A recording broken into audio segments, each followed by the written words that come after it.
Uh, oh, that's so bright. Why is it so bright? A little brighter, maybe a little bit. Come on, don't be so bright. Oh God, why is it so bright? Please focus. Hello, everybody. Wait, wait, wait. Am I here yet? Am I here? Hello, hello, hello.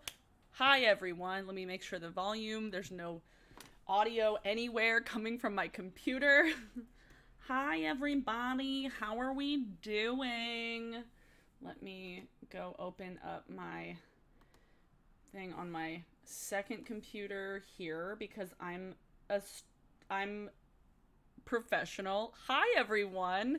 Hello, Audra, Great Grebo, Caitlin, Christina, Marissa, Feffy, Emma, Megan, Caitlin, Jussie. Hello, greetings to you in Germany. What time is it there? Is it like midnight? Is it very late? It's probably very late there. Come on, pop out, chat on my because when I do start putting makeup on, I won't be able to read. Hi, Sarah, Brittany. Am I quiet? Am I quiet? Let me turn me up. Is that a little bit better? Is that better? Is the audio a little bit better?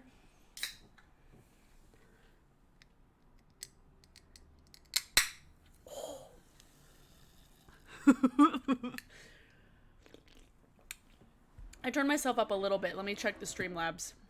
Okay. Yeah, it's good. It's good. Hi everybody. Taylor. Who else am I missing? Ivy. Seville. Chelsea. Hi everyone. Um, okay, it's not super late. Thank you.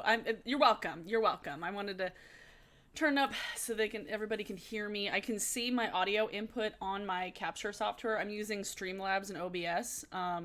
It is a key lime LaCroix. Libby and I went to the grocery store yesterday, and I was looking for the hibiscus because I want to try the hibiscus and the limoncello, but they didn't have it. So, who else am I missing? I think Kai. Yeah, I said hi to everyone. But yes, and thank you. Thank you. I just refreshed it the other day. Libby and I refreshed it. I mean, I posted a video about it on Thursday. But we refreshed it on Tuesday. But yeah, key lime La Croix. I think I set the I might have set the latency a little bit low, so I'm like there's a bit of a delay in here. So yes, there's a new flavor, hibiscus. Yeah, they came out with hibiscus, watermelon, and then limoncello.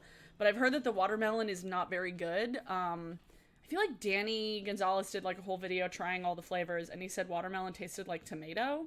And then Evelyn from the internet tried all the new flavors, and she didn't like watermelon either. So Libby is back home. Yes, thank you, everyone.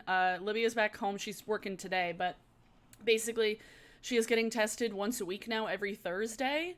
And, it's just kind of the reality of working in a healthcare facility. So far, every test has been negative. They haven't had a lot of cases at her work.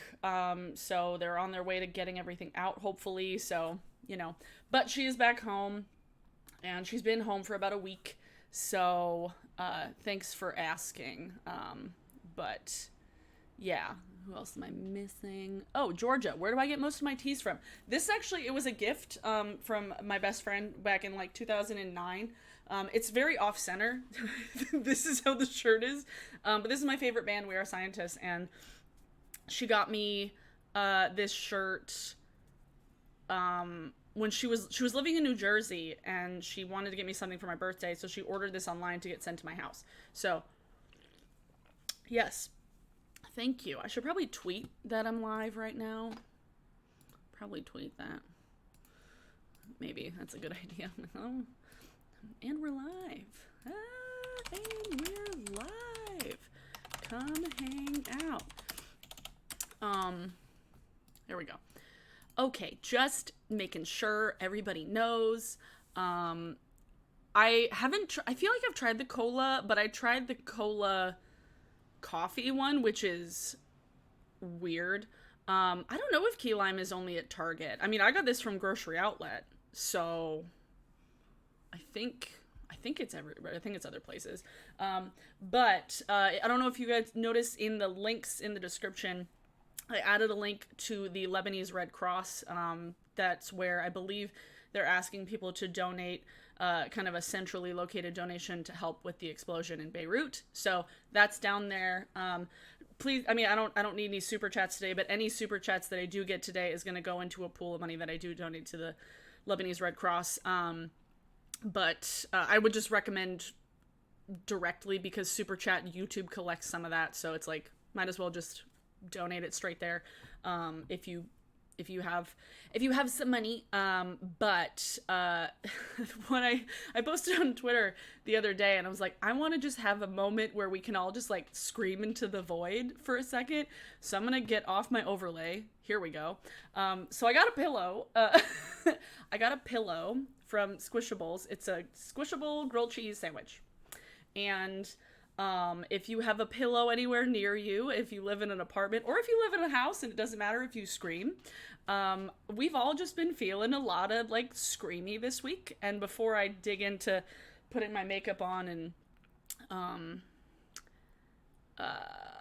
no, the chat's still there. It's just I switched off, and yeah, you might need to refresh. Let me see if I can refresh my window here.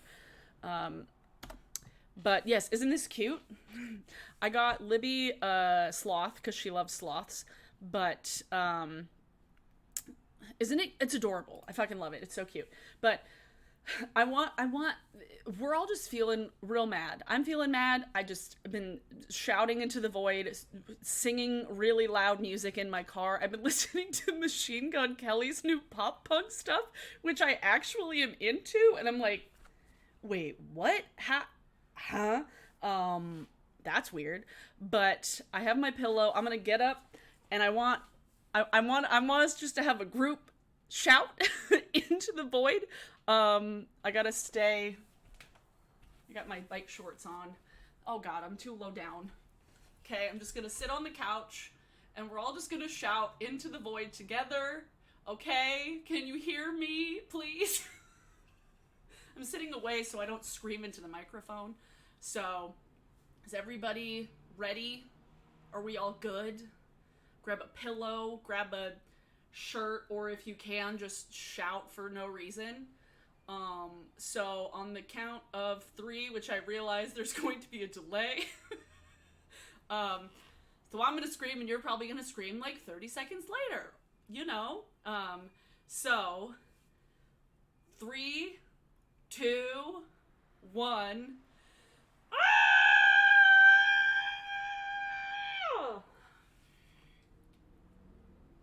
That felt good. It did. Just one. I don't want to scare my neighbors. I don't want to scare my neighbors. Because I have children who live next door to me. So, this is my pillow. It's from Squishables. Whoa! So, that felt good. That felt good. So, let me open up. I should probably open up, actually, my... That feel good? Right? Thank you. When I scream, you scream. We all scream for my scream. Okay, let me find... I have to find the stuff... Because I posted something on my community tab yesterday that I wanted... Honestly, I thought about doing, like... Let me go back to my... Honestly, I felt like doing a, like, get people to submit videos of themselves screaming, and then we could just, I would make, like, a compilation, but I don't know if I want to do that. But my shirt, so this is a band t-shirt. Most of my t-shirts I get are from bands, whether it's either from small bands, indie bands, or Hot Topic. So, you know, the grilled cheese is like, what did I do? You did fine. You did good. Thank you, grilled cheese.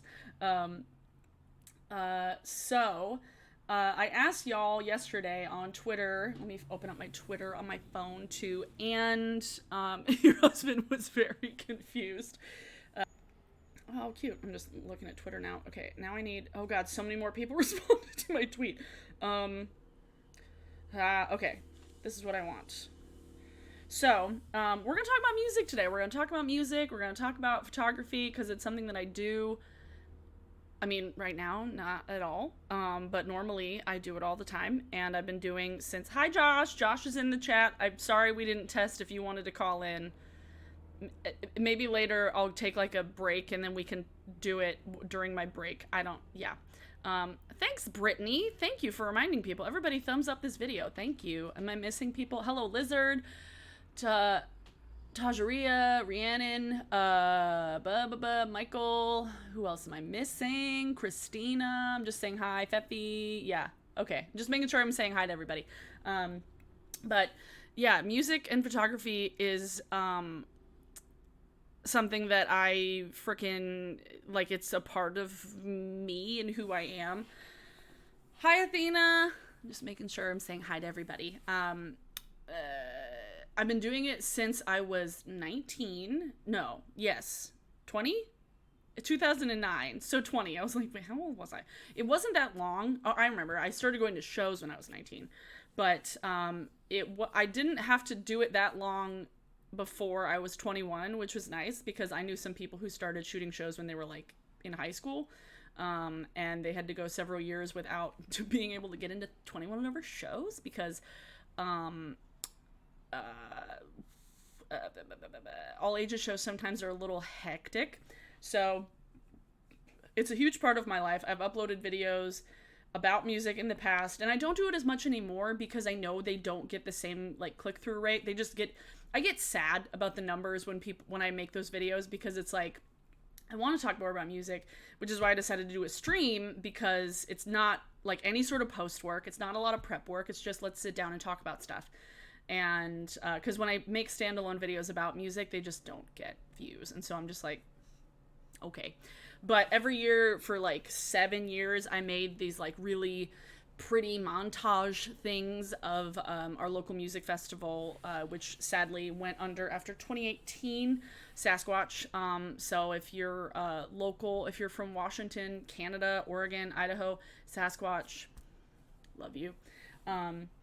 But there's like a whole playlist of videos of those on my channel. But I'll start with Twitter because there weren't as many things. Dara, I think it's Dara. One was like, do you get contacted by the bands or the venues for my assignments? Honestly, when I started doing it,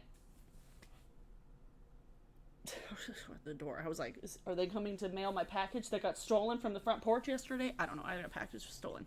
But when I started doing this, like I said, I was like 20 years old, and I reached out to a music blog on Craigslist, and I would request for shows.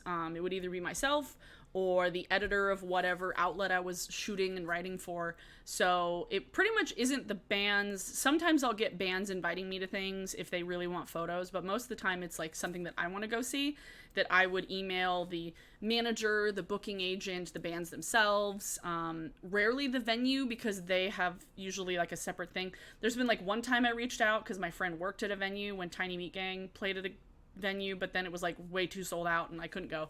But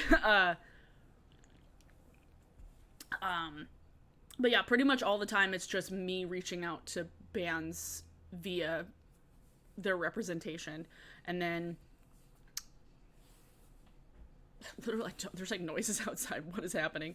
But then for like festivals and stuff, there's usually a more kind of like in-depth process. There's like a form that you have to fill out and apply, and I think almost every festival I've ever applied to get into, I've gotten into. There was like a couple times when I applied to get into like the main stage pit where I didn't get into the main stage pit, because most of the time at big festivals you would have like two categories of like press. So there would be press that get to bring in their cameras, but they don't get access to like the main big stage, because those are like much bigger bands that usually have like more like requirements set in place, and it's a lot more strict and stuff. So like I would always be a press person where I could get into every other pit except the main stage, but I could shoot from the crowd. So that's been most of my time shooting shows, is I didn't get into the main stage pit for it. But there were a couple times when I managed to get that at like Capitol Hill Block Party, which I've been to like 4 times, I think. 4 times. The year I think it was last year when Lizzo played, I didn't get into main stage photo pit, but I had to like shoot from the side. And then it was really, really crowded because they did terrible crowd control, and they wouldn't let us out. Like, we had to get in through, I had to like go through the crowd. It took me like 20 minutes to get up to the front. It was hell. But I've seen Lizzo like 3 times before then, so I was like, I'll take some photos and then leave because I don't want to deal with this crowd, because holy shit. Josh says, Foo Fighters. Yes! Oh my god. So I shot Foo Fighters 5 years ago? 6 years ago now? Yeah, no, 5 years ago, because I remember I was living in that same apartment that I included in a video recently. SS Betty, it's not too hot here. It's rained the last couple of days, but I'm sorry it's been so hot where you are, because it's been really hot before this. Last weekend was terrible. Hi, Brittany! Yeah, no, terrible crowd control at Block Party? Never. But Foo Fighters I shot like 6 years ago, and that, like, when I got accepted to shoot that show, it was at the Gorge, the same place that Sasquatch is, and it was mind-blowing. Like, I got to shoot, I had to shoot from, like, the soundboard, but I rented the longest lens. It was, like, 500 millimeters. It was so fucking long, and it was, like, a 30-pound lens. It was a 30-pound lens, and it cost me $200 to rent, because it was, like, a $10,000 lens. And I was like, this is worth more than my car. This is worth more than anything that I have possession of. Oh, it was so intense, but I managed to get some awesome photos with it. And I like drove out there and drove back the same day. And it's like a 3-hour drive. It was intense. But yeah, Foo Fighters was a good time. Good time.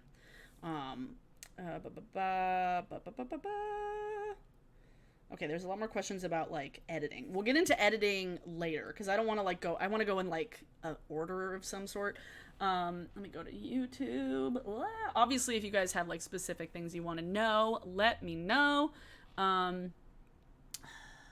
Before you got access, would you try to barricade and dodge crowd surfers? So, yeah, I've gotten my head kicked before.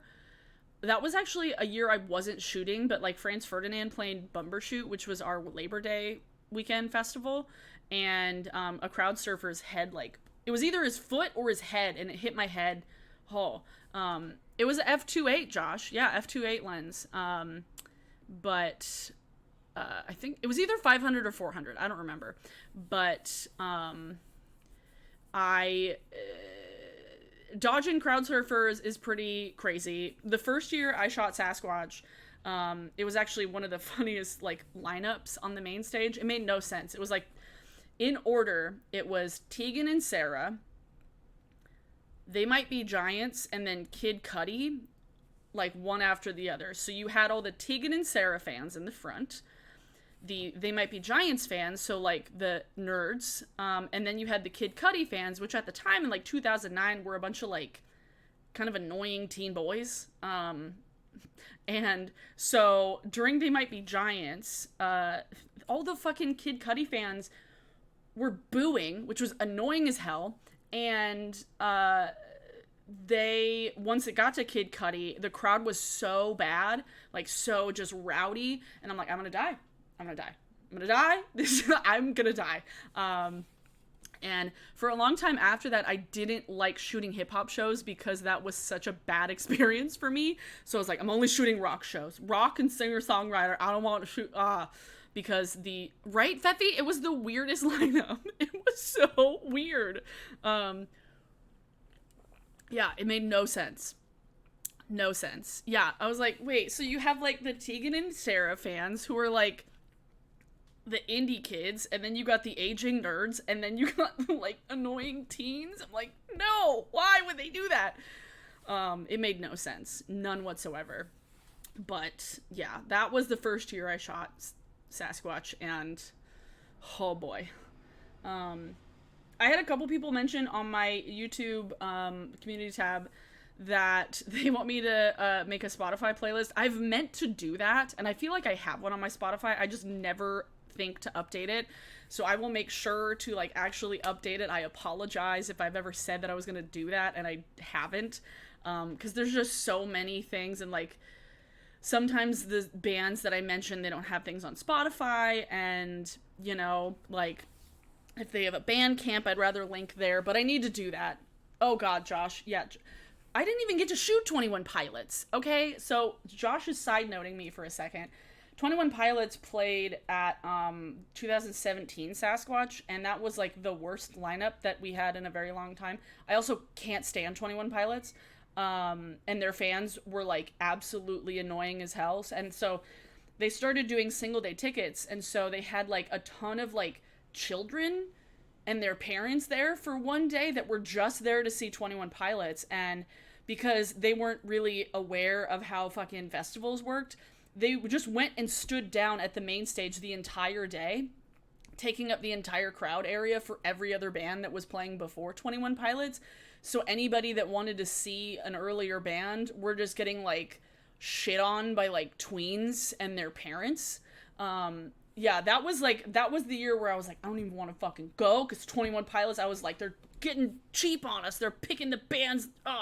So yeah, no, I hated that year. Oh, and the worst part about it was they were the only band that was playing at the time. So I think they had some weird contract that like nobody else could play at the same time. But like, I couldn't shoot. So if you didn't have a main stage pass, you couldn't go shoot from the crowd, which I wouldn't have wanted to anyway. So it was like nobody else was playing, so I'm just in the press lounge just editing stuff during 21 Pilots, and I was like, fuck you, 21 Pilots, I don't want to. So I've never been a fan of 21 Pilots. That was always a band that like got really famous. I'm like, I don't fucking care. Like, I don't care.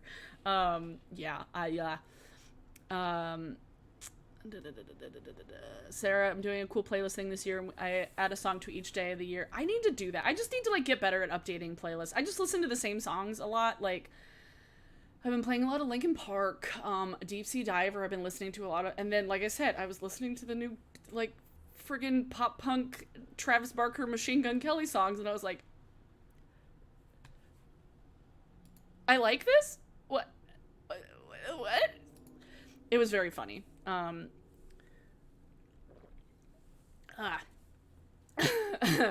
Josh. Yeah, I texted Josh a lot the day that 21 Pilots played. So yes, I apologize for not updating a Spotify playlist. I need to do that. I'm sorry. I'm sorry. Sarah, not you, Sarah, not Sarah who's talking in the chat, a different Sarah. Someone asked, what are your guilty pleasure songs, cheesy songs, or popular songs that are outside of your normal music taste? Honestly, the new friggin' Machine Gun Kelly. But as far as like songs that aren't new, guilty pleasure songs. Honestly, lately, there's not a lot of like guilt that I have, like guilty pleasure things, because a lot of the music I listen to is either like angry as shit or like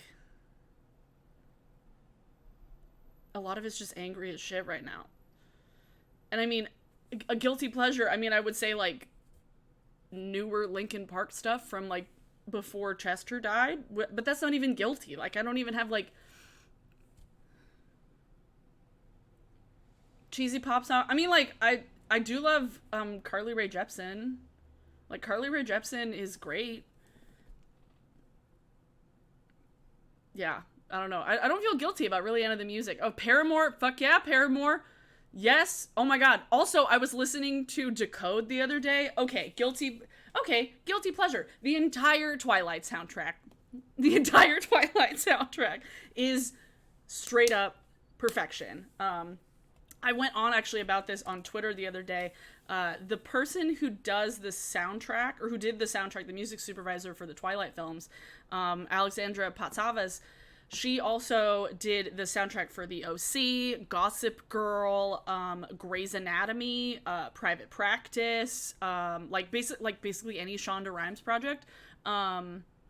And actually, my friend Chris Orlowski had a couple of songs in Grey's Anatomy because he was working with her record label in LA. But yeah, Alexandra Patsavas is like, if you go look at her IMDb page, she's a fucking legend. Like, yeah, Sarah, why isn't Dakota on Spotify? It really is a crime. It's a crime. Yeah, it's ridiculous. But yeah, the Twilight soundtrack, perfect. Sarah also has thoughts on singing competitions. Libby loves them. She watches them like all the time, but I honestly couldn't care less about them lately because they are so like, what was I calling it recently? It was like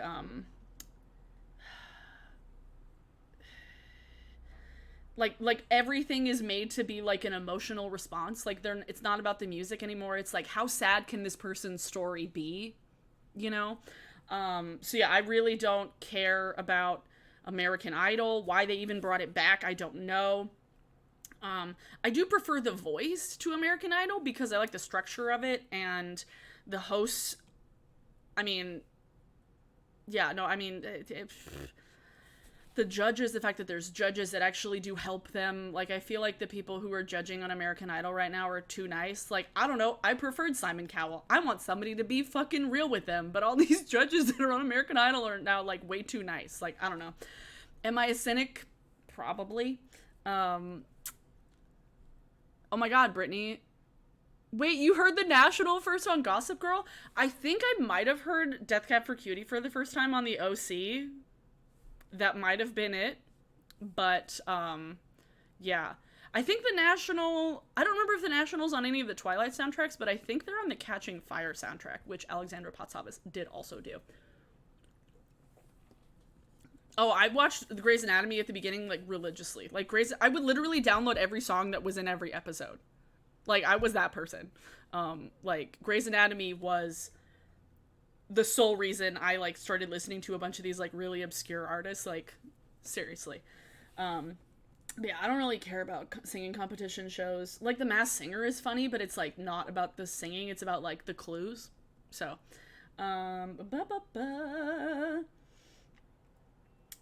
Becky Burdish, asked me, when are you listening to the most, and who is the person you enjoy meeting the most music-wise? Ooh, I like that. I mean, lately my taste is, like, so disparate, but most of it is just angry as shit, because, you know, so am I. But lately I've been listening to a lot of Run the Jewels, a lot of Linkin Park, a lot of local stuff, a lot of We Are Scientists. But I was talking about this on Twitter yesterday, as far as, yes, Grey's Anatomy brought us Snow Patrol. See, I saw Snow Patrol in 2004. I'll stop for a second. The band, well, actually, no, I'll go on that tangent, because otherwise I'll forget. I saw Snow Patrol in 2004 at one of our local radio station shows, like the radio holiday things. It was Snow Patrol, Keen, The Shins, Franz Ferdinand, Modest Mouse, and The Killers, not in that order. And my life was forever changed. I was there solely to see The Killers, but Franz Ferdinand blew it out of the water. They were so good.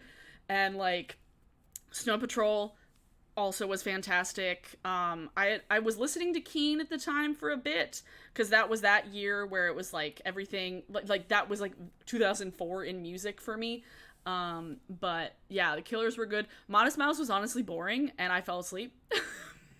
In 2004, but I also feel like Isaac was probably tired of playing Float On at that point, because he got real tired of it real fast.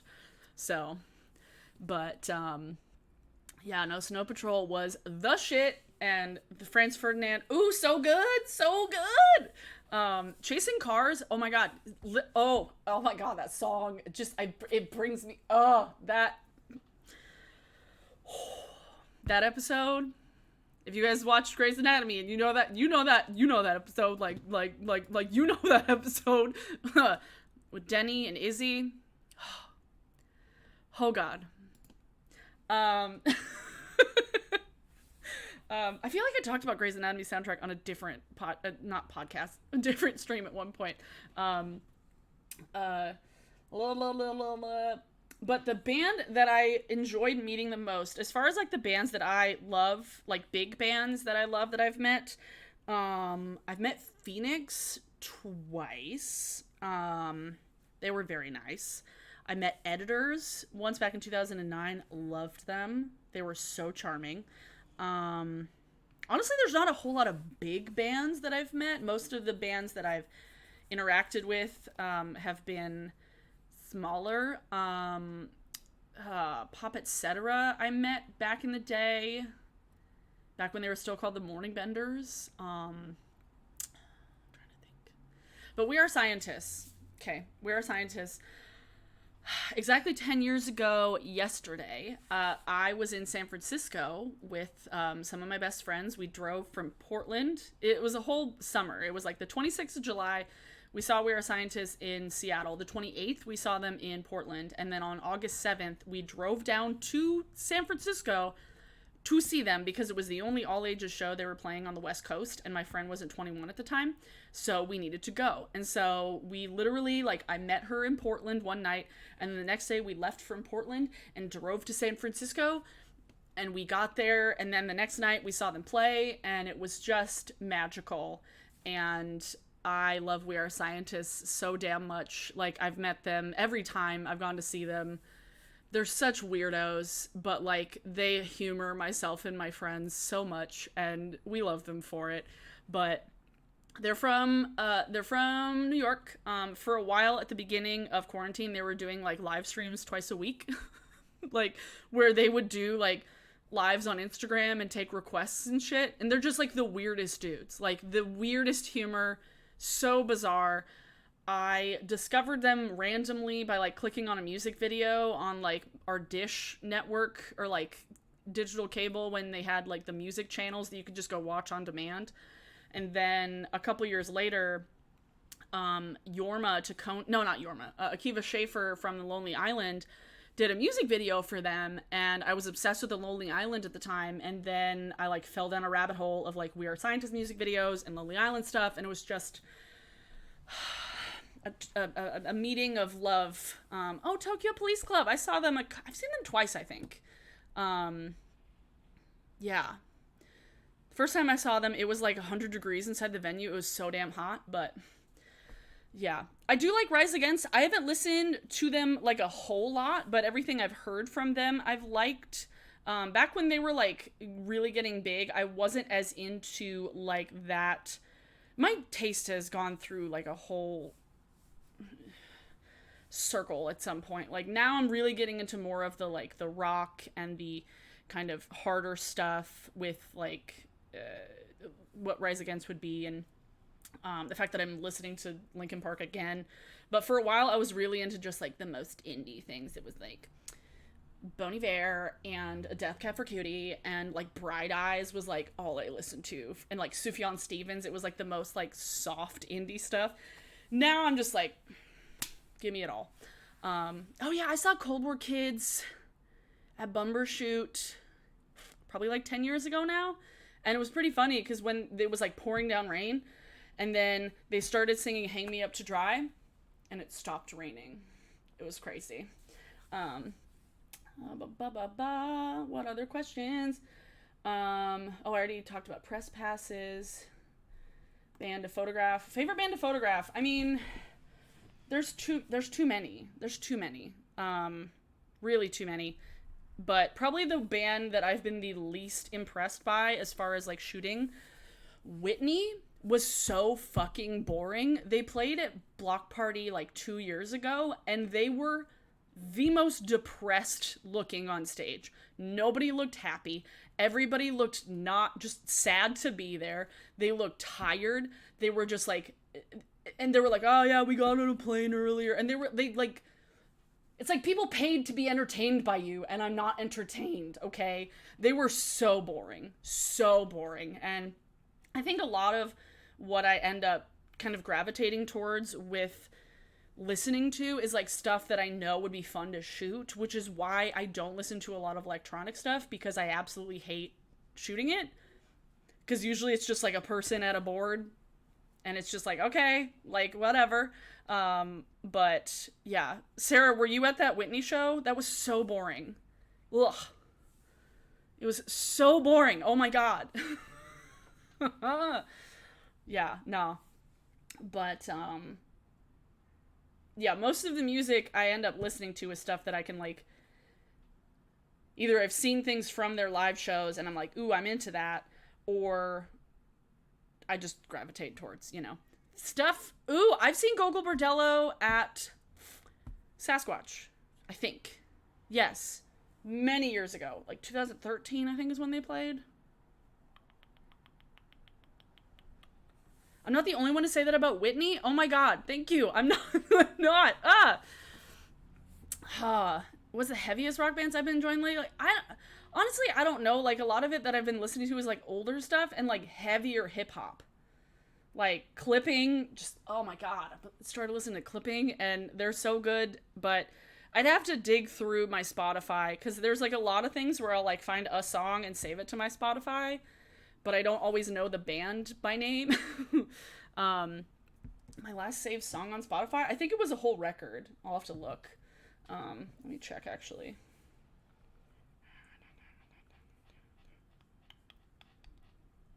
Spotify.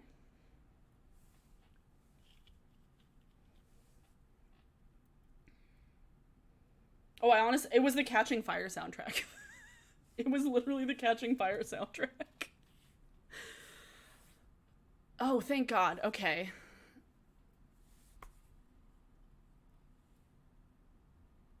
I kind of remember Billy Talent. I don't remember who that was much. I don't know. I'm gonna be right back, y'all. I'm gonna run to the little girl's room and I will be right back. One sec.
We're back.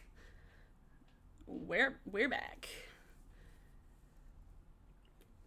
I need to start putting makeup on my face. I realized, I'm like, am I doing a get ready with me? I don't fucking know.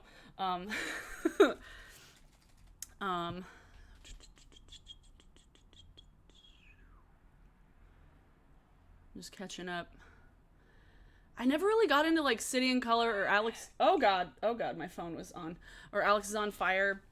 Because again, like I there was a period where I was like all the stuff like Warped Tour and like all that kind of music. There was a while where I was like really not into it, but now I'm like getting back into it. So I'm like slowly kind of like revisiting things that either I listened to when I was younger or like new stuff. I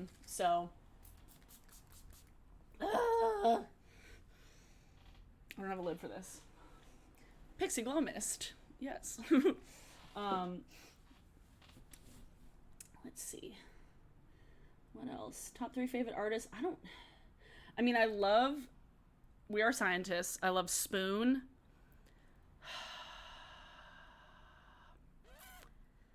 Spoon, Typhoon, and We Are Scientists, I would say now. Like, I do love Foo Fighters too, but like stuff that I could go back to and listen, like Spoon, Typhoon, and We Are Scientists. Perfect. Someone asked, what do me and bands do for ear protection? I don't do enough. I don't do enough. I need to wear earplugs more often, but I don't. And I know it's bad for me, and I know that at some point I'm just going to be deaf, and I need to start being more proactive in protecting my hearing. Please don't. Thank you. But yeah, I need to be better at protecting my ears. Where's my foundation brush? I'm gonna do my iconic. I can't call anything I do iconic. My my two-toned look in honor of my freshly dyed hair. So yeah. Okay, I can't see anything. There we go. That's better. Where there's any song where you prefer the cover over the original. Oh God.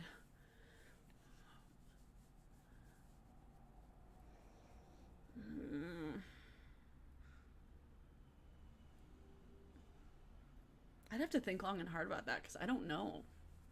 I really love the Johnny Cash version of Hurt, which is a Nine Inch Nails song, but it's like a completely different song. So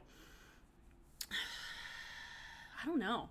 That's one I'd have to think about. I'd have to like really like ponder because I'd have to look into it and just like see, because that's not something that I can just like think of off the top of my head. But there's definitely a lot of covers of songs that I do like. It's just, yeah, I don't know. But that Johnny Cash cover of Hurt is real good. Really good. It just makes you cry. Like, it just makes you sad. But you're on day 6 of mandatory self-isolation. Well, I hope you're doing okay. I hope you're doing well. I hope everything is okay. Last movie I watched. Ooh. Passport to Paris. Libby and I haven't watched any movies. Because she was like gone for a week. So like I watch TV things rather than much more than movies. Hey, the Michael Jackson version of Smooth Criminal is also good, but you know. What else am I missing? What's been the most famous picture? Oh, the most famous picture I've had of a band, probably that's been in something. This band, well, this one isn't super famous. This band, Someone Still Loves You, Boris Yeltsin, put my photo as like album art in one of their records, which was super cool. And then probably one that, okay. Now there's one I remember specifically that it actually like, I got paid for it after the fact because the band, they're like buddies of mine. They're local. They're called Fucked and Bound. It's like thrash metal. And the lead singer, Lisa, somebody was doing an article on them, and there's this photo that I have of them, of her, just like screaming into a microphone. She had like taken her top off, so like tits are out and everything, but screaming so ferociously into the mic. And when the publication reached out to have a photo of them for this article, she sent them the photo that I took, but she apologized profusely afterwards because she was like in Florida taking care of family at times. Where's my brush? But they used my photo, but they didn't publish my name. So she ended up paying me after the fact because she just felt so bad that they printed it without proper credit, and she didn't ask me, but like it was still cool to have it in the magazine. But yeah, that one was cool. Trying to think. I mean, I've had stuff online a lot, but not a lot, like really nothing else in print that I can think of. But I need to be better at actually just like reaching out to print things, but you know, I'm not always that good at it. Ooh, The Sound of Silence cover by Disturbed is great. Yes, Josh, you're so right on that. That one's so good.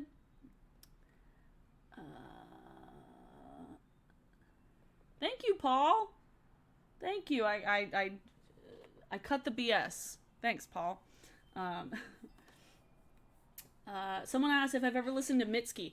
I have not listened to Mitski enough. I've listened to Mitski. I've never gotten a chance to see her live, but the year that she played Capitol Hill Block Party, I couldn't make it to that day. I was really sad about it because I was looking forward to seeing her, but I didn't get a chance to.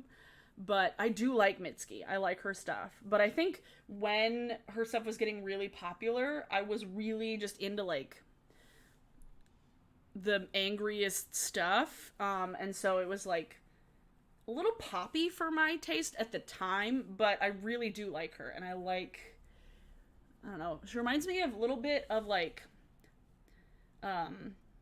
Lucius, and a little bit of like Tao Nguyen and the Get Down, or Tao and the Get Down Stay Down, which I both really like as well. I've seen Tao play like twice, and then Lucius play once. Very good.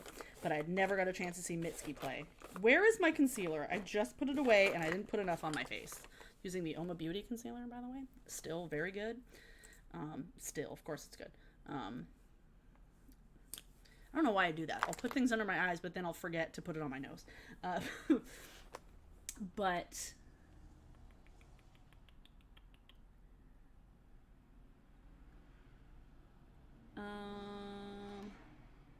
someone asked, have I ever, or no, and then I've never really done photos for theater or Broadway things because it wasn't something I was super interested in because the lighting is always the same.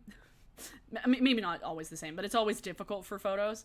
And I never really grew up into theater. Like I went to school plays and stuff, but like going to see theater here in Seattle is so fucking expensive that I'm just like, and my parents don't, like, they never got into it at all. So like we just didn't grow up seeing theater or Broadway stuff.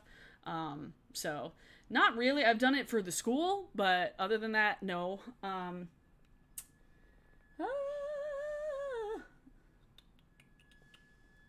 So somebody who's commented on stuff before, Flurg McBlurg, if you're in the chat, please tell me who you are, because they asked, what is your favorite band and why is it the Spider Ferns? And they're like friends of mine here. So who are you, Flurg? Like, I love the Spider Ferns, but they're local, but like they're little. So you have to be somebody that I know or are from here. I don't know. Spider Ferns, they're a local band. They do kind of like electronic, kind of, there's like trancey elements to it, and like kind of dark stuff, really a lot of like drone type noises and really like ethereal vocals and stuff. But yeah, who are you, Flurg? You have to be somebody that I know. And the thing is, like, Michael, you asked if I like industrial rock. My thing, so much now because I've gotten so old and there's so many like genres these days. I can't keep up with like who is what genre. Um, like, is there like an example? Because like I couldn't. I mean, I probably do, but I couldn't name an artist that's like specifically industrial rock off the top of my head if I tried. Um, so I don't know. The Killers, they're all just great. Like all the songs for the Killers are great. But and then somebody else asked me, have I listened to Mariana's Trench? I have no idea who Spanish Love Songs is. I've heard Mariana's Trench. When their stuff got like bigger,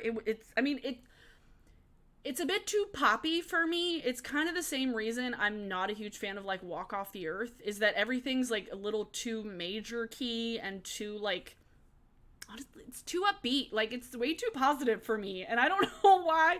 Like the music I tend to gravitate towards, there's got to be like it's got to be kind of edgy, you know? Like there's got to be some edge. Yeah, no, I know. But they're not bad, just not my cup of tea. It's a little too poppy for me, a little too clean. But yeah. Is that everything from YouTube? Well, somebody else asked if there's other photography that I do besides music, and there definitely is. I do a handful of weddings here and there, and I do like it. It's shut up, Josh. It's not that I don't like happiness. It's just that I don't like music that's too sweet. Okay, shh. But on this side with wedding photography, that's where I make money. I don't actually make any money doing concert photography, like, ever, unless like somebody offers to pay me for things. But I never really like get paid to shoot shows because bands don't really have money for it, because most of the bands I shoot are broke, like smaller indie bands that I just really like. And I mean, I'm totally cool, and I love being able to get into shows for free, and that's like really all I want. Like, I don't necessarily need to make money doing it because I like it, and I would do it either way. Like, when I go to shows without my camera, I feel like I'm missing a damn limb. And I'm like, wait, what do I do with my hands?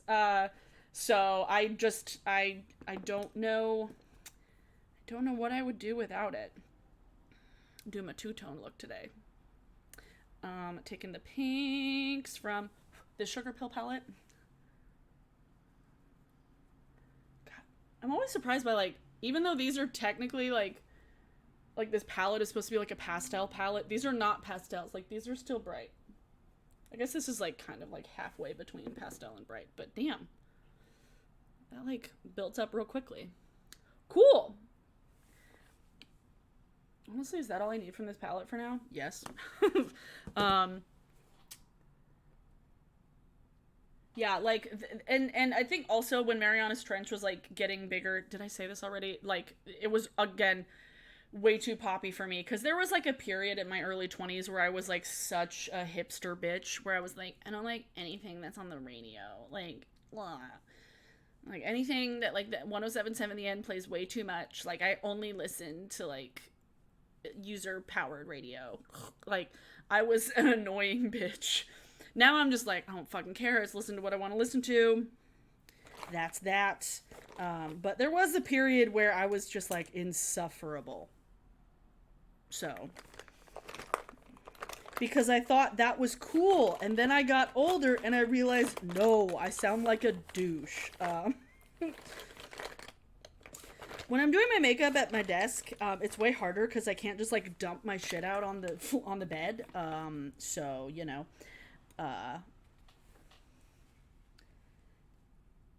yeah, I don't know. Yeah, genres these days I can't keep up with. I really can't. Like, I really can't keep up with genres. I'm like, does it sound good? Do I like how it sounds? Cool, great. That's all I need. I don't know what it is, but yeah.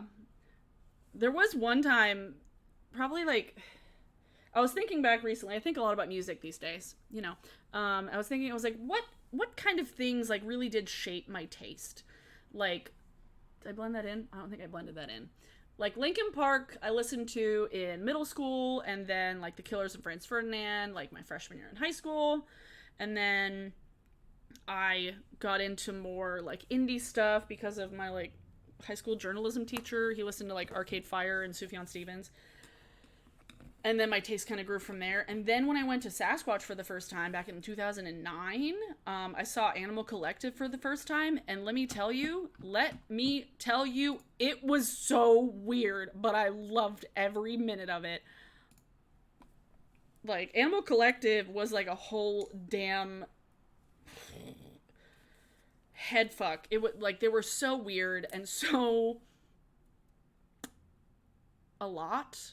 Yeah, they were just, it was a whole thing, and it was so bizarre. But after that point, I really kind of explored like obscure shit and wasn't nearly as like insufferable hipster, but I still was like really into like very specific things. And honestly, I think after I worked at Hot Topic, that's when I kind of revisited my love for like pop punk and just like punk in general, because we listened to a lot of honestly, my boss like really just liked Foles, which I was super into. I like the coolest boss at Hot Topic because he was in a band. He still is in a band, but we listened to Foles. We listened to shit, what was the other band? We listened to Deftones. There was one other band I can't remember. I'll have to figure it out. I'll have to look. I don't remember what they were called, but there was a period where I was listening to a lot of just like Hot Topic music because that's all we listened to in the store when I worked. You guys should be able to see this better. There you go. Yay! Oh, Paramore, yes. Japanese rock band, is it Tricot? Yeah. Giraffes Co, hello. Yeah, I've been listening to, actually the last few days, I've been listening to a lot of just, like, anime theme songs. You know? Because they're all great. Like... BTS Who, give me the Blue Exorcist theme song. Like, I don't listen to K-pop, but, like, give me all the anime theme songs. But, yeah, and I don't remember who... I think I was actually watching a Smosh cast. Yeah, and I think Shane was talking about anime theme songs, about how they, like...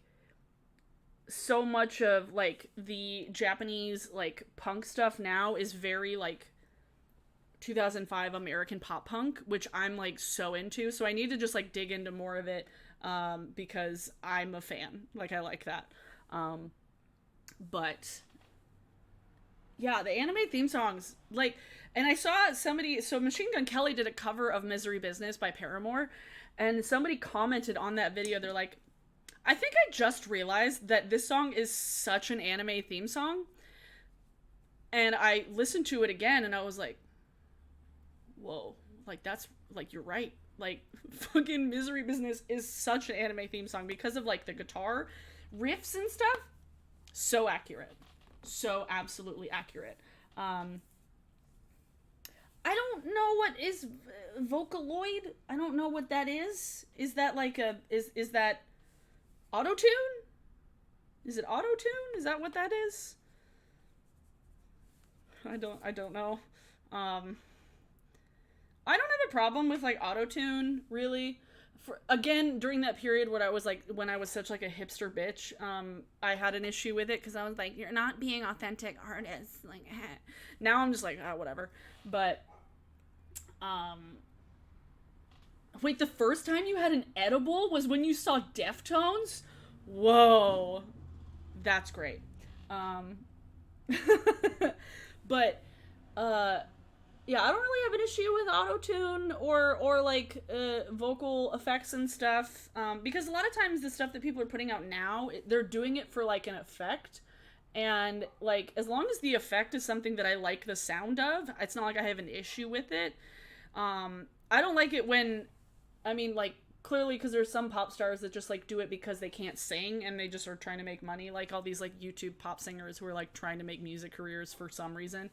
Um, they use things and they just like change the sound of their voices because they're clearly not making music to make music, they're making music to make money. That's the tea. But yeah, I don't really have an issue with oh, gorillas. Oh, so is it like somebody that's using their voice in a character? I love gorillas. I love gorillas. Never seen them live. Love to though. Um, yeah, Sarah, that's totally the same. Like the auto tune, as long as I like the end result and the end result sounds pleasing to my ear, I'm into it. Like I don't have an issue with it necessarily, um, because of the principle. Because there's so much that you can do now with technology. Again, I used to be such like a purist where I was like, I don't want to see electronic music because they're playing music out of a box rather than an instrument. Now I'm like, yeah, just go fucking ham. Like go buck wild on it. And I'm like, yeah, no, do it. Have a good time. Get down with your bad self. um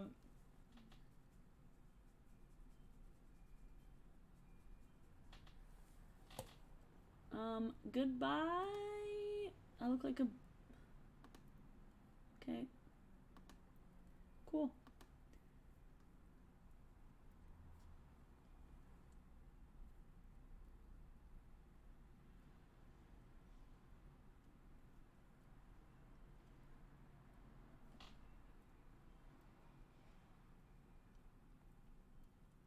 Yeah, they do. Gorillaz has a real vocalist. Yeah. It's oh shit. It's the same guy from is it Blur? Yes, I think so.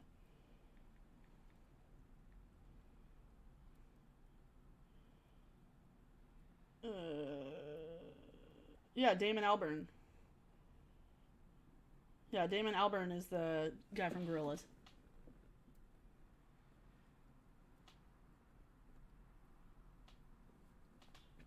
Da, da, da, da, da, da. Yeah, yeah, no, they're the Gorillaz definitely has a vocalist. Oh, okay, yeah, I don't know much about vocal. I don't know. I don't know. I don't know. Eh. Because I've never really made music myself. I don't always know like the ins and outs of everything, and I'm like, how does that work? Okay, like I don't I don't know enough about the technical stuff and the ins and outs of everything. I just know what I like and what I like shooting and taking photos of, and I just do it. I mean, I have like a fuck ton of friends who make music, but I don't know how they do. um, okay. What do I like better than what, Sarah? I don't know. I don't know. Better than what? I don't know what you're asking. I'm doing my inner corner highlight now.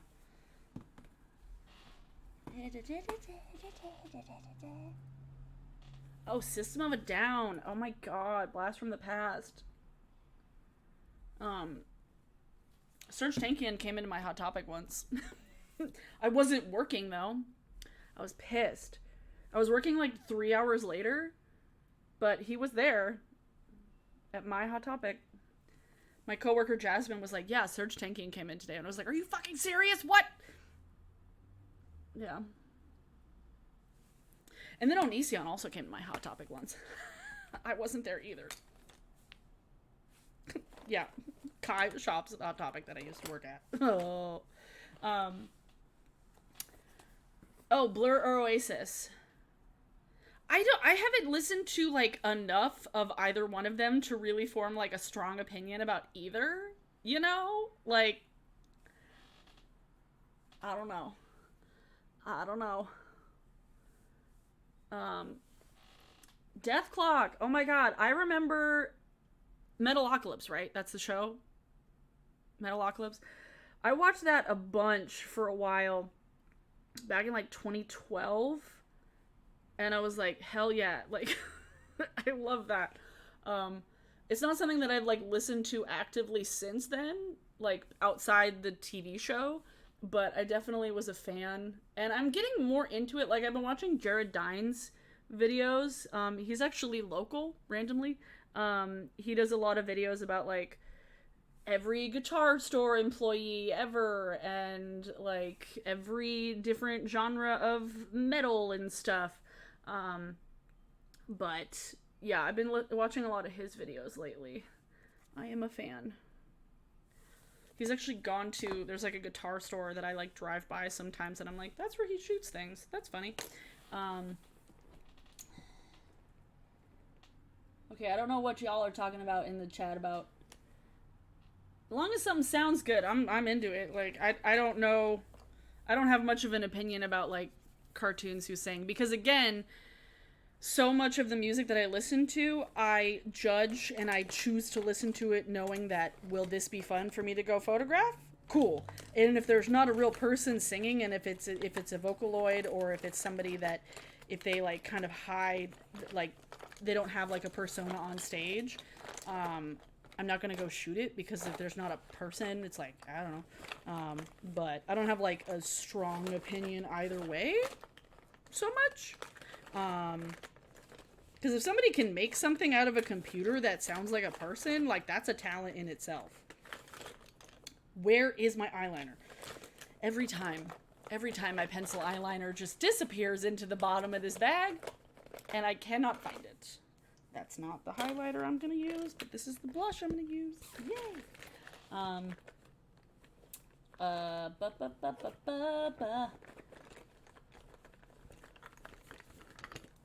Nope, that's not what I want either. I'm trying to find things.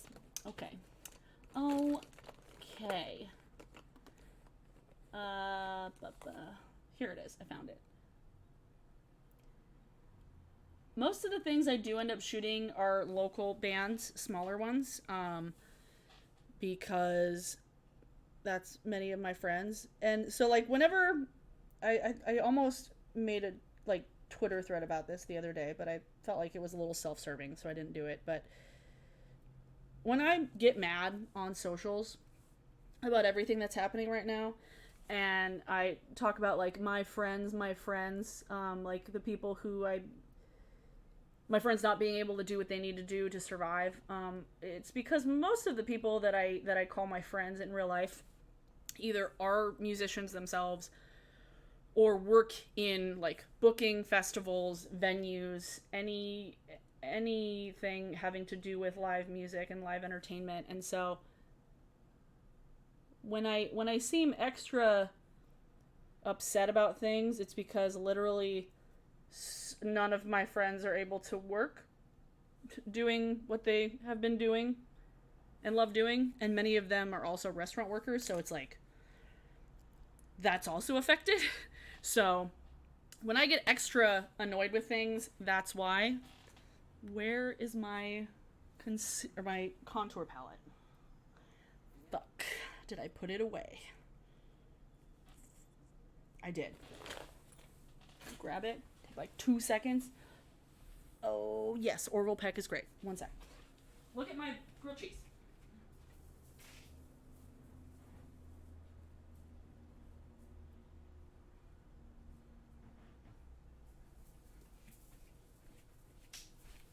Okay, found it. Yes. Orville Peck. I would love to see Orville Peck live.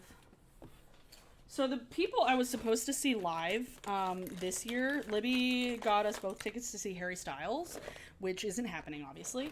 And then I was planning on trying to get a photo pass to the to the Run the Jewels and Rage Against the Machine show, and it was gonna be like life changing. Ugh. Something about Run the Jewels, and I last time I saw Run the Jewels was at Capitol Hill Block Party, but before then, it might have been after that actually. They played a show. Literally, it was like right after the inauguration in 2016, and it was like so goddamn cathartic being in that crowd and everybody just like screaming. So good. Yeah, it was like, it was either the inauguration or right after election day, and then I saw Watsky the other time, which was also very cathartic because Watsky is just like a fucking poet. He's super nice too. I've seen him like 4 times. And he's a gentleman. He's a charmer. I love him. He's great. Super nice. But I've seen, Watsky at least 4 times. Once at VidCon back in like 2012.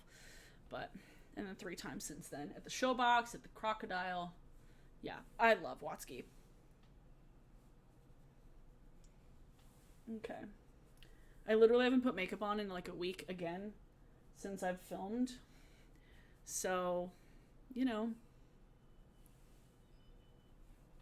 I've been wearing a mask. Like, why wear makeup, I know. I'm so mad that I didn't get to see. I know that Harry Styles is just rescheduling his shows for next summer. So, yeah. But yeah, Libby's Gift was so good. Oh, I was also supposed to see Local Natives and Foals over Memorial Day weekend. That didn't happen, obviously. Oh, I love Foals. I've been listening to a lot of Foals recently, too. Foals, so good. I've seen them twice. Oh my god, they're so good. So good. And then Local Natives I've seen... Yes. I had to think for a second. I was like, how many times have I seen Local Natives? But they're fantastic.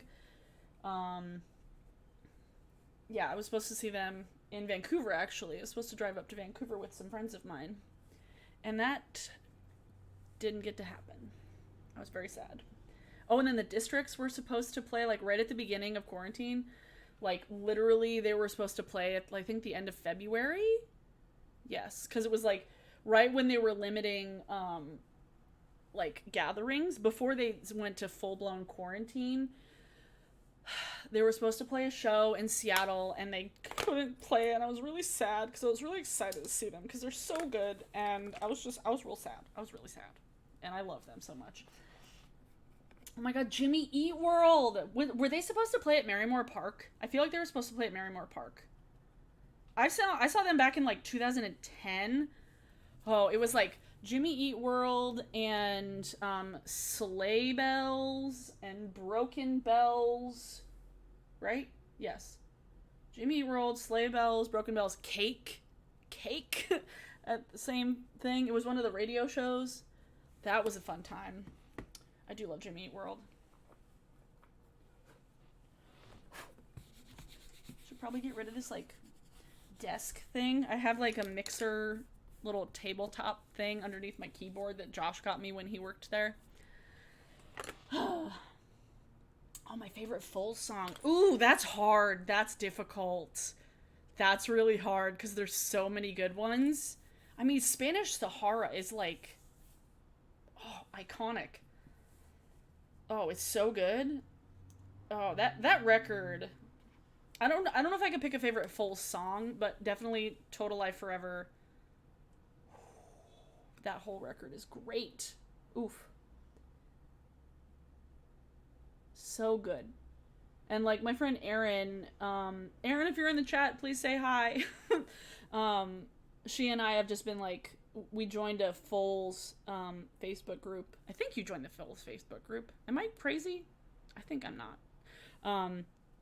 But we've just been like sending each other music, and she's like, you have to listen to this band and you have to listen to this band, like but Foals is good. Who else do I listen to a lot? One artist. Okay, well, this was actually one thing I remember. Probably one of my favorite memories meeting an artist. How did I forget this when I talked about this originally? Oh my god. Just mascaraing at myself.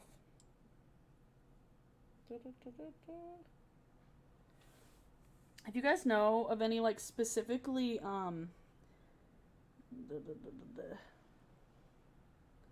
okay. Okay. Okay. Okay. Short length fake eyelashes, let me know. I know Ardell has some, but I want to play with some fake eyelashes, but ones that are shorter and that I could wear with my glasses, you know.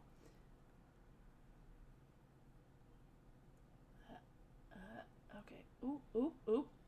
Don't fall into my eye. Thank you. Okay, I think I'm done. I was gonna spray my face, and then we're good. Oh, damn it. I have mascara on my hand.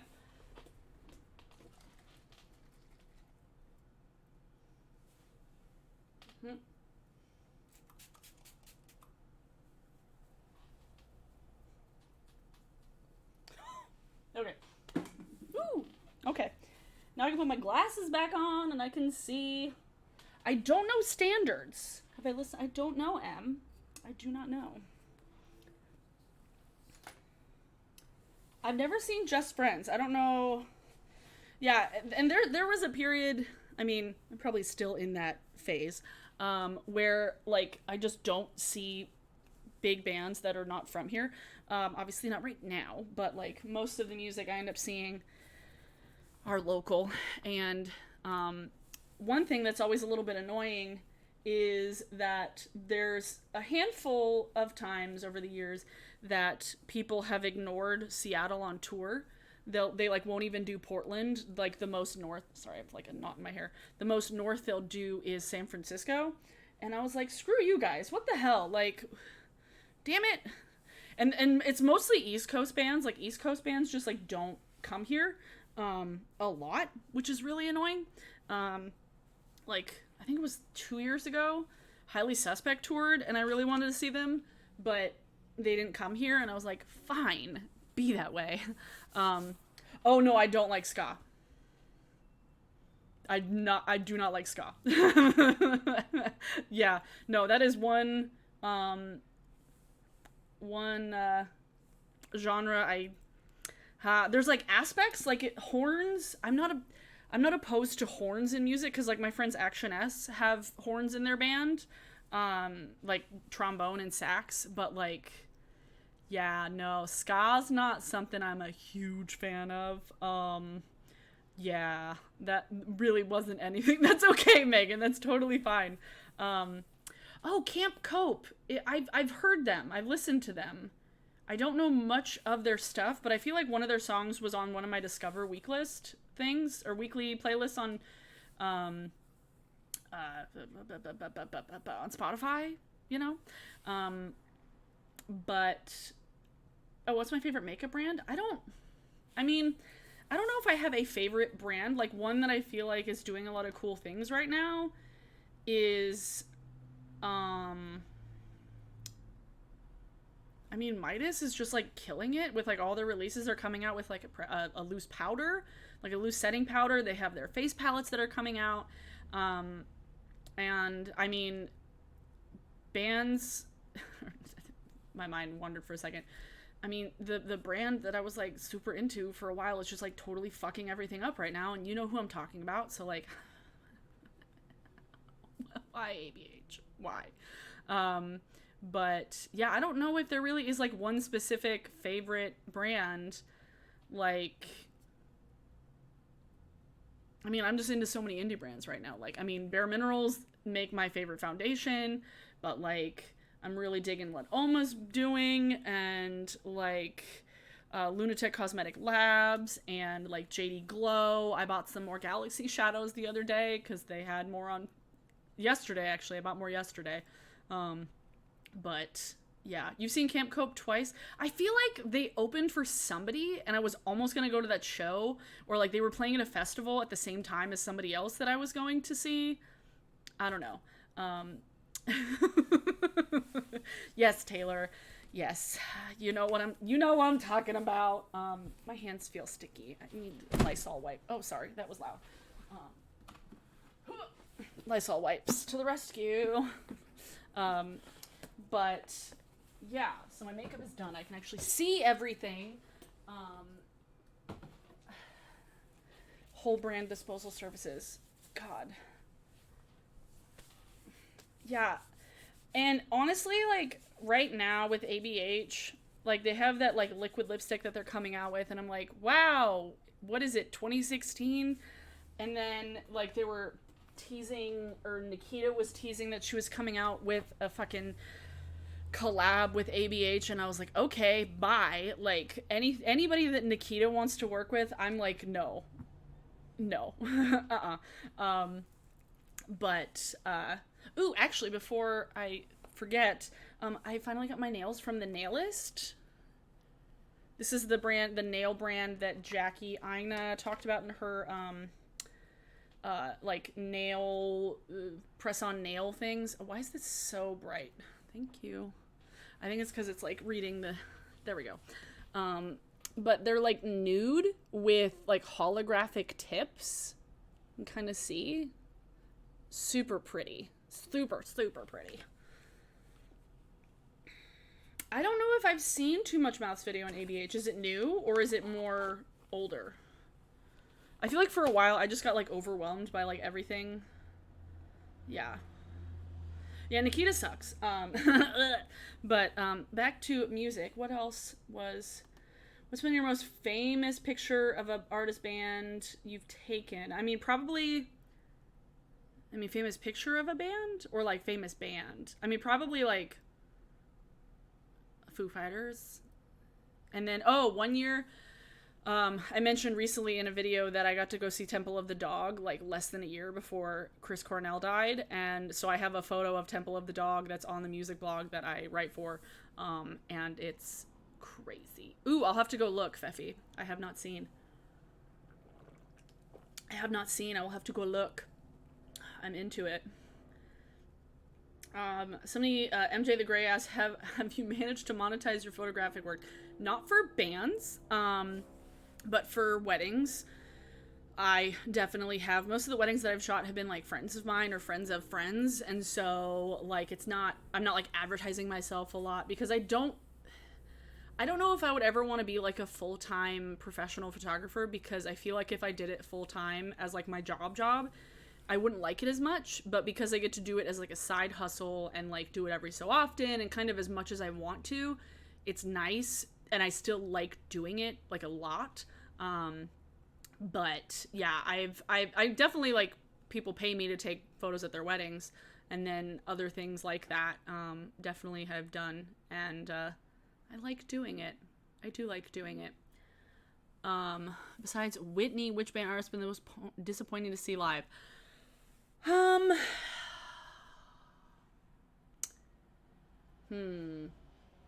Sometimes I feel like I block those bands out of my mind, because there's a lot of like smaller bands that I've seen where I'm like, it didn't add anything to my life.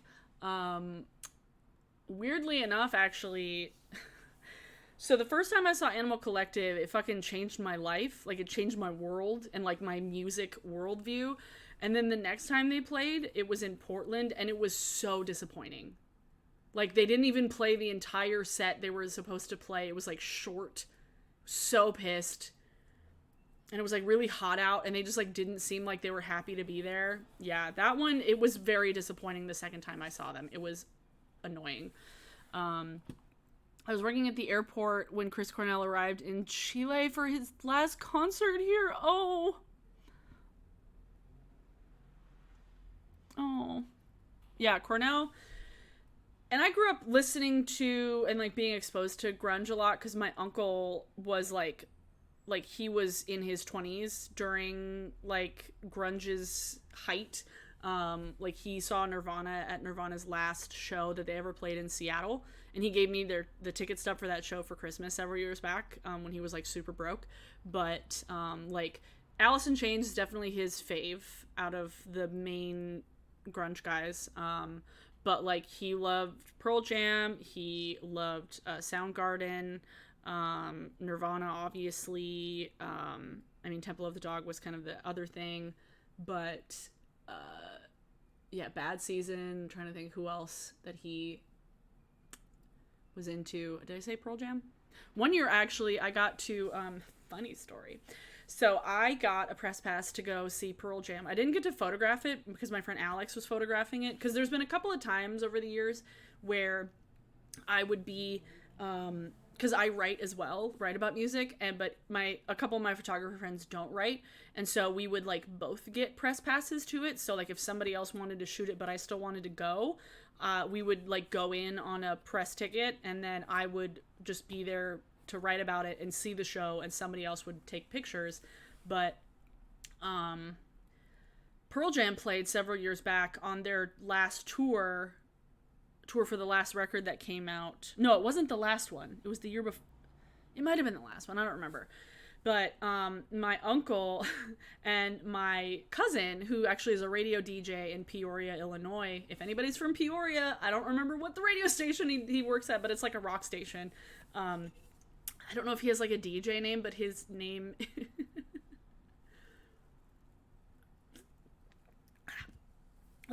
his name is Matt. But he wanted to come see Pearl Jam here. And so he managed to get the radio station to get him tickets to Pearl Jam for him and my uncle, who lives here. So my fucking uncle, my cousin from Illinois, flew here to see Pearl Jam with my uncle, and they got tickets through the radio station. And my ticket that I got through my like measly little music blog was closer than theirs, and I was very proud of myself. And I was like, I'm sitting closer than you guys. But they were like 4 rows back. But I was just like feeling cool that my shitty little music blog that I wrote for got me better seats than their radio station did. Oh yeah. Oh, Alice in Chains and Soundgarden totally still slap. Like fucking yeah. Well, and it's always so weird, like, driving through town, too. Like, there was one day at the beginning of quarantine where Libby and I drove around Seattle just because it was, like, nobody was driving. Everybody was staying home. Those were the days, you know, when nobody was out and about being stupid. But we would drive around and, like, Cobain's house is, like you can still find it. Like, it's still there. And, like, it's, like, up in, like...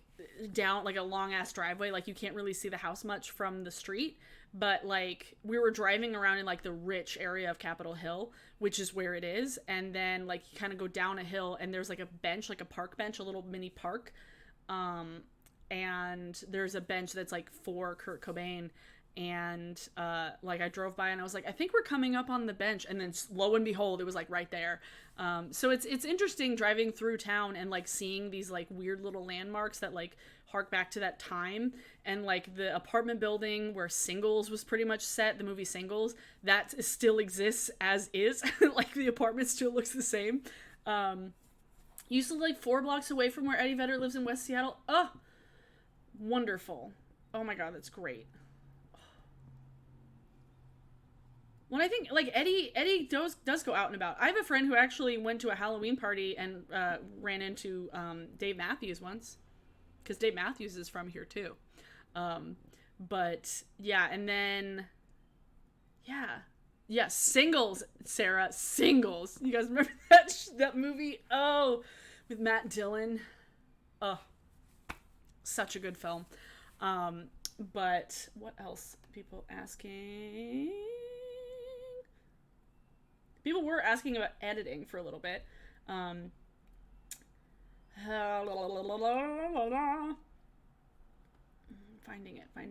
it. So when I, most of the time, I'm like a trigger happy person when it comes to photographing shows. Like if it's a normal show, sometimes I can take like 1,000 photos because I just keep clicking and I need to stop.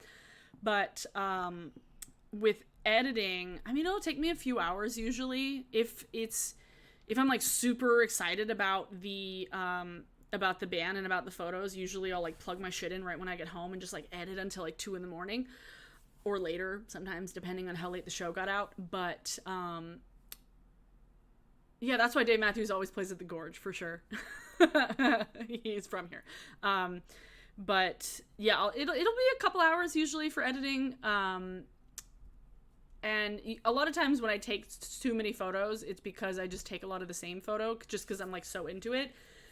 But there was a period where I would get kind of like a little too drunk at shows, and then I would just be like more trigger happy and just like take so many more photos because I was drunk.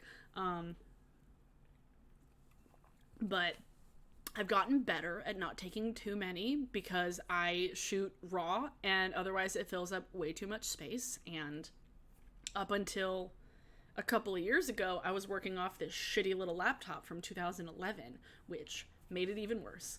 And I was like, oh, this is going to take forever to me to edit. Cool. But now with this beast of a computer, it won't take me that long at all. It's wonderful. It's fantastic. Josh built it for me. It's a beautiful machine that's like multicolored and stuff. Speaking of multicolored. Ooh. Yeah. My rainbow RGB light. Since I'm not putting makeup on, we'll just put on the RGB light and filter it through a rainbow light. I do kind of like the green, though. Maybe I'll turn the green on in a second, because the green looks nice. The pink and the red's a little intense. Wait. I'll just let it filter. No, I shouldn't let it filter. I should just leave it on green.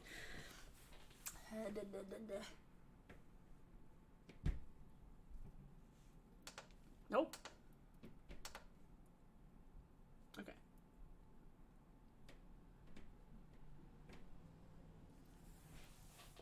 That's a little bit yellowy green. There we go. That's better. I was like, I need to...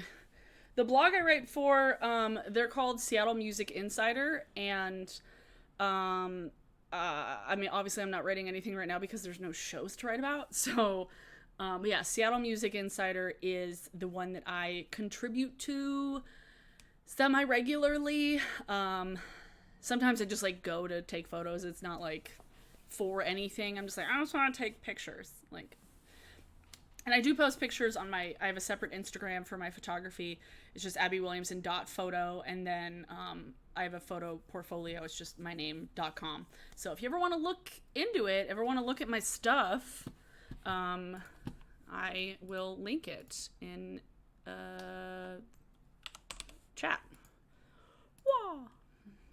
Obviously, I'm not adding a whole lot right now because there's nothing to shoot. But I have some wedding stuff on there, and then some shows. Yeah. Probably my favorite local bands, ones that I will see a million times. Ravenna Woods. Love them so much. Action S. Love them with my whole damn heart. They're like, what do they call themselves? Post-horncore. That's what they call themselves. I mean, do I need a degree? With what I'm currently doing, it's helpful, but like, yeah, I don't really have like an opinion necessarily because there's so many different, Sarah. Literally. Yes, it is Seattle Music Insider. You were right. Yeah, I mean, like, to work... Yeah. No, I think... I mean, like, at least when it comes to photography stuff, if you're asking about that, no.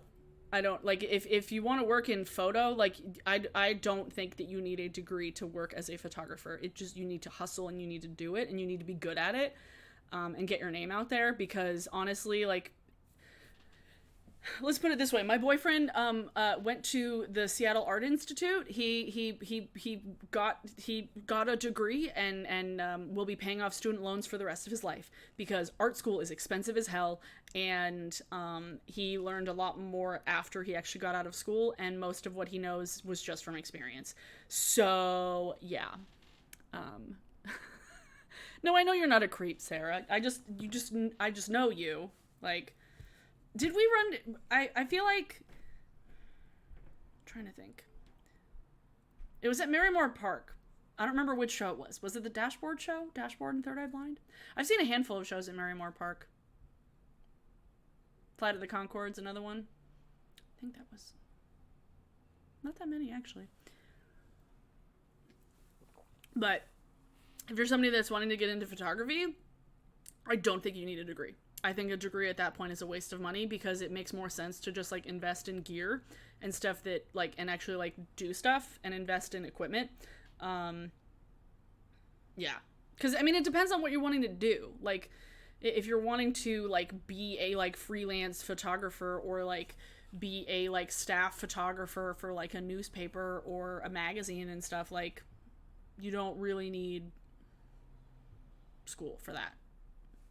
Like, I think that's a waste of money, personally, when it comes to, like, when it comes to artistic things. Pulling the thing off my, the tab off my LaCroix. When it comes to creative stuff, I don't always think, like, unless it's like music and you're like wanting to get into like kind of classical voice and stuff like that, having training and professional training for something like that is useful. But when it comes to like photography or video, taking classes if you need to learn skills, like taking courses for skills, it's helpful, but most of what you end up learning is just like on the job and on site and like actually doing stuff and practicing, because there's only so much you can learn from inside a book or from a teacher when it comes to something creative. And that's kind of like, I went to college for communications, and that degree is so vague. Like, it was very interdisciplinary. I took film classes, I took ethics classes, I took political economy, I took writing classes, I took science classes, but it was all very vague, and most of what I learned with photography was just like all me just doing it. Like, oh, absolutely, Megan. Community college, when community college, I feel like community college gets such a bad rap because people, like, at least in my generation, people, like, there would still be people that, like, looked down on community college, which is total bullshit, because it's, like, the degree you get from community college and the schooling is, like, still very good and, like, way cheaper. Like, right now, honestly, if anybody is, like, nobody should be trying to enroll into, like, bigger schools and, like, do community college online, because the experience is going to be exactly the same.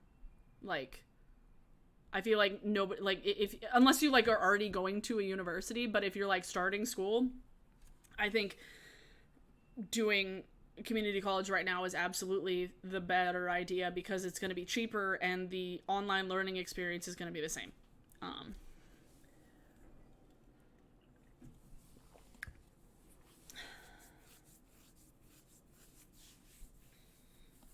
Thanks, Josh.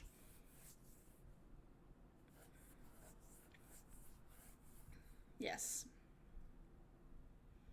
Yeah, Taylor. I think, like, honestly, like, because I've thought about, like, going and, like, just auditing classes and just going and sitting in on classes, because if I want to learn about something, but, like, paying for a degree for a creative thing that's, like, specifically in that thing, I don't necessarily think it's that useful. Like, maybe getting a degree to get your foot inside the door, like Josh said, like, if you wanted to just get, like, kind of a general, like, comm degree or, like, an associate's or something, and, like, get something that you can show that you've worked for something and completed a thing, but not necessarily, like, getting a degree in that creative position that you're trying to get a job in, you know? Because, like Josh said, so much of video and video, audio, photo work, so much of it is based on, like, experience that you have rather than the degree that you have, that it's more useful to maybe just get, like, a general degree in something that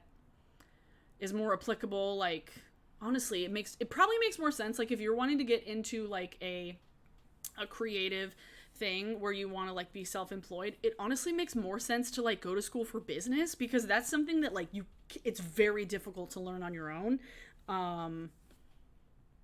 And I never took any business classes, and I regret not taking business classes because it probably would have been very helpful.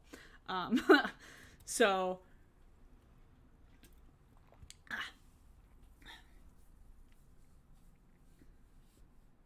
ooh, keep the tabs for my sodas and donate them to Ronald McDonald House. Good idea. I haven't. Oh yeah, yeah. We drink a lot of fizzy water. Good idea. Um,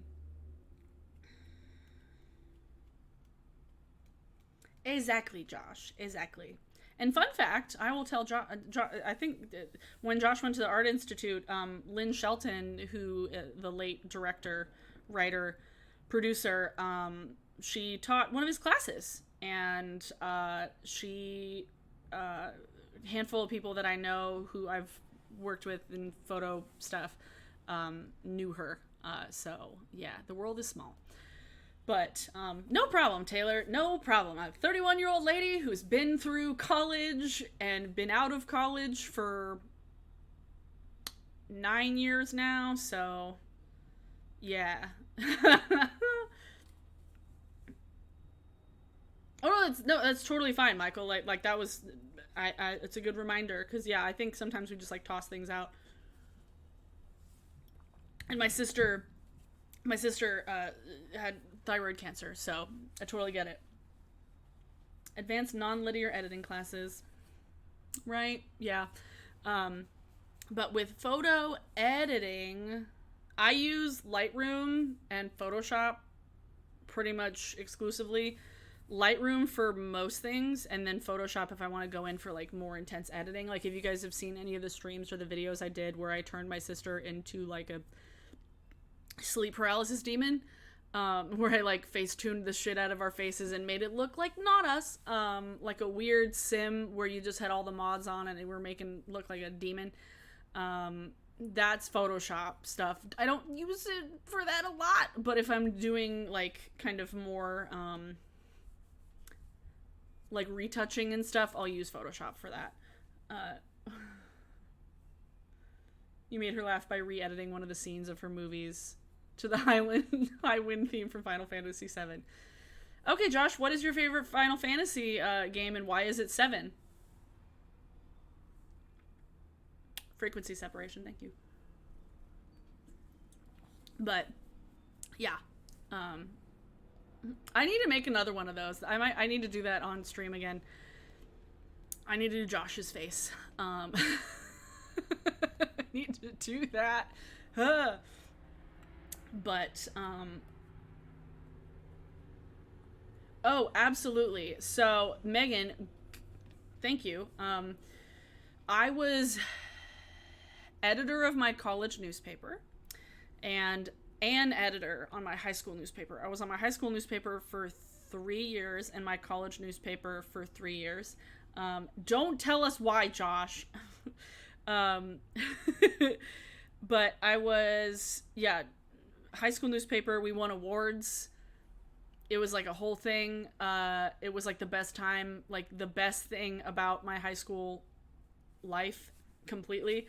And my college one, I went in as like a page designer because I do a lot of like graphic design and I would do a lot of page design using InDesign, Adobe InDesign. Like I know that program like the back of my hand. And then our photographer, she started taking night classes and had a baby, and so she wasn't able to work for the newspaper really. And then because I had a camera, what is this phone number? I need to look this phone number up. It's the second time they've called me today. Is this... It's probably spam. Who called me? Comcast? Is it Comcast? I paid my Comcast bill. I literally have paid my Comcast bill. Comcast automatically comes out of my credit card. Why are they calling me?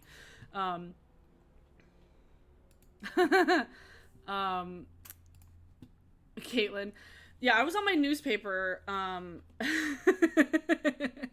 but our yearbook was terrible. Our yearbook, oh my god, we had the worst yearbook. have it, actually. Where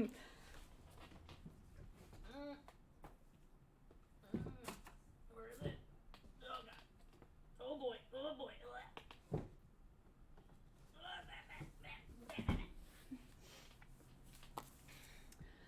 Oh, it's so bad. Like, this one wasn't as bad, but this one was bad. And then this one was really bad. Um, it's supposed to look like a light going out. It was. I don't think my card expired. I'll have to check. Um, but, like, our yearbook was so ugly. Like, literally, we made an entire theme for our yearbook because we won, like, a big football game at the beginning of the year. It was so stupid. But our newspaper was award winning, and we just shit on the yearbook team all the time. So much. We made fun of the yearbook people so much. It was so bad. And I don't know what it is. I feel like you either have a newspaper that's good or a yearbook is good. Never both. Never both. Wait, should I check? Okay, now I feel like I need to check my fucking credit card, make sure that it hasn't expired. Damn it. I don't think it does, but maybe, I don't know.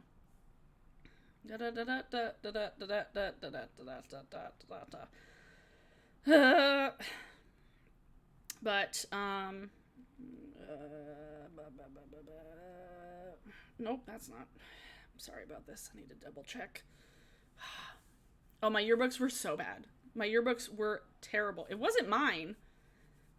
I mean, I didn't make it. When do you expire? That one's, like... That doesn't say. Damn it.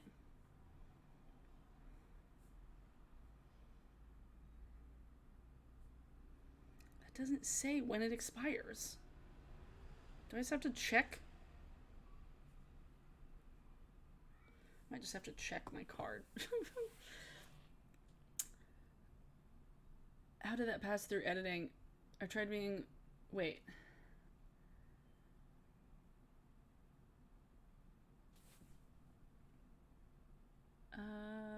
I did prom committee. That was the extent of my high school involvement. So yeah, I did newspaper, and then I played golf and bowling. And then I did our literature magazine, our literary magazine. I also did that.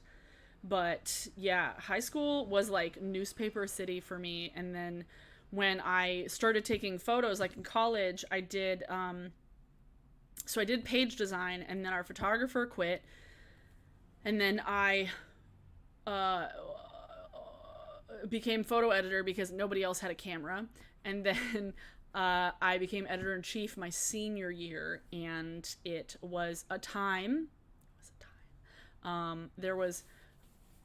I always get telecom calls about exciting new ways they can price gouge me. Yeah, I don't know why they... Like, it's the second call I've had today, so I don't know... Let me double check something, actually. I feel like it hasn't expired.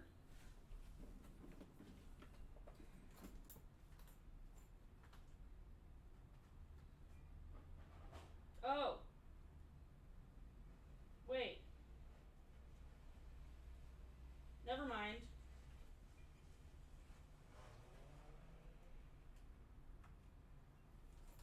One of them did expire. Fuck, Josh, you were right. Oh, God. You were right. It did expire. Oh, fuck. Okay, now I... Well, fine.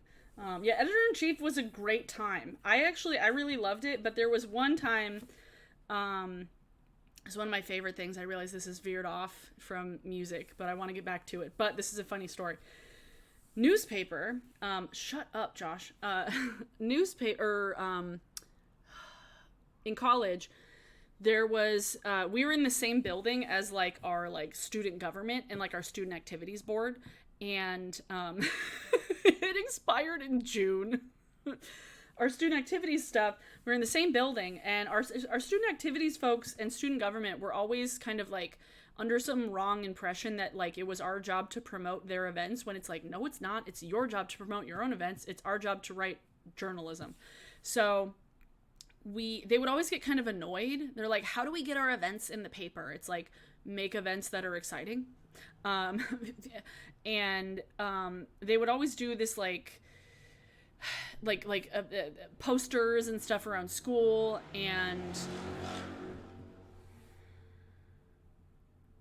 posters around school, and they were it was always the same people that was on all of the like promotional material for our college. And so I wrote an article criticizing the student government. And it was pretty funny because it was an opinion piece, and so many of the people from the student government and the student activities folks were just like so put off by it, and they're saying I was getting on my high horse and saying that I was being a hypocrite, and saying that, because basically I was like, you're showing the same people's faces all the time when you're not being representative of our entire student body, because we had a lot of people who were like commuter students that were like older, who were going back to college, like parents, just folks who weren't like the stereotypical like activities board people. And I remember Radio Free Roscoe. I totally remember Radio Free Roscoe. But so I wrote about it, how it wasn't inclusive, and they got so pissed off about it. I wish I could find the article, because it's the website doesn't exist anymore. I've been able to find it back in like Wayback Machine, but it's like such a thing that I have to dig into. But like there were so many comments on the article online, and it was so funny, and Libby ended up like truly like taking down some of these people in comments, and was so funny because she was a college or high school sophomore or high school senior, and literally she was like, because one of the points I made was that like if it's the same people who are in all the promotional material, it doesn't seem like an inclusive thing. People feel very excluded, and they feel like they can't join this club because it's all the same people all the time. And Libby made a comment on it, and she was like, there's a reason no one wants to hang out with you, because you were the leadership kids in high school and no one liked you then either. And I was like, what? Oh, it was so funny. It was so funny. I have to find it. Now I have to find it. Shit. Wayback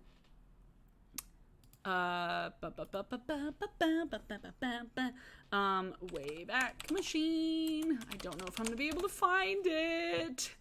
It was from like 2012.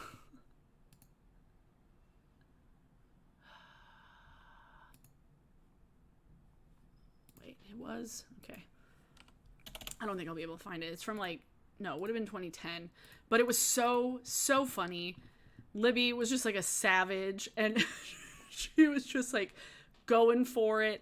And people, yeah, it was one of the funniest times, because then when I like walked around school, I felt like Harriet the Spy after like literally everybody found her notebook, and everybody found out what she thought of them, and I was like, actually I made a video about it. I might have a link to it. Let me find it. Okay, I totally did make a video on my YouTube channel somewhere. Hated Me. I think that's what it's called.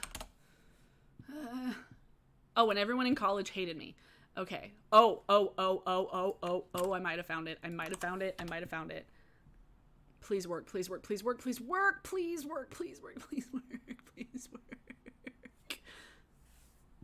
don't know if it'll work. Yeah, Libby really popped off. It was great. There is a video that I go into it way more from like what year was this? 2016. Okay. I might just read it because this is funny to me. Yeah, here's the link. Or I'll link the video. So here's the video from 2016. But I'm gonna read it because it's funny, because it's not that long of an article, but the comments are truly masterful. So I was like, as I walked through the halls of the mattress factory the second week of winter quarter, I noticed the 4 giant portraits along the main hall that read, "More than brick buildings," with photos of members of student involvement holding bricks in various clever ways. It was their promotional material. It was so stupid. We have 3,372 students of all walks of life filling our classrooms, attending our events, checking out books in our library, and reading our paper. I understand and appreciate everything that student involvement does to make our campus a better place and more accessible for all, and the Ledger is actually part of student involvement as well. Ledger was our newspaper.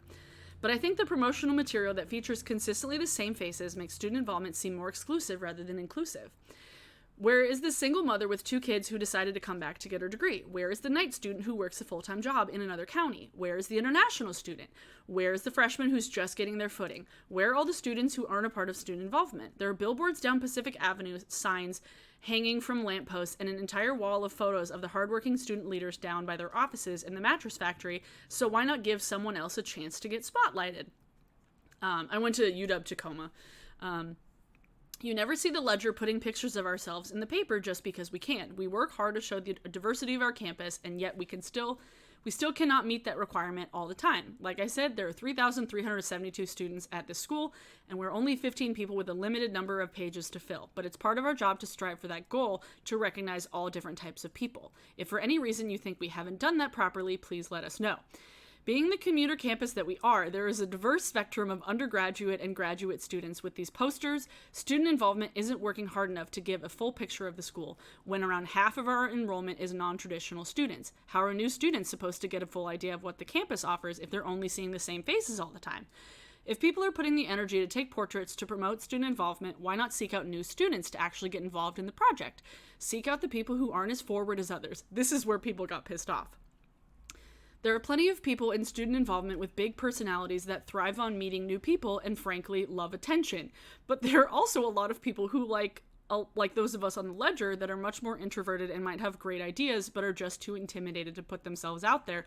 And not everyone has enough time to be on a committee or a club, but they are just as vital to the well-being of our campus. While the student leaders at UW-T are important, not everyone is a student leader, but we're all students, all 3,372 of us. And I was just like, ooh, bitch, I really did something. And, the comments are spicy. Oh my God.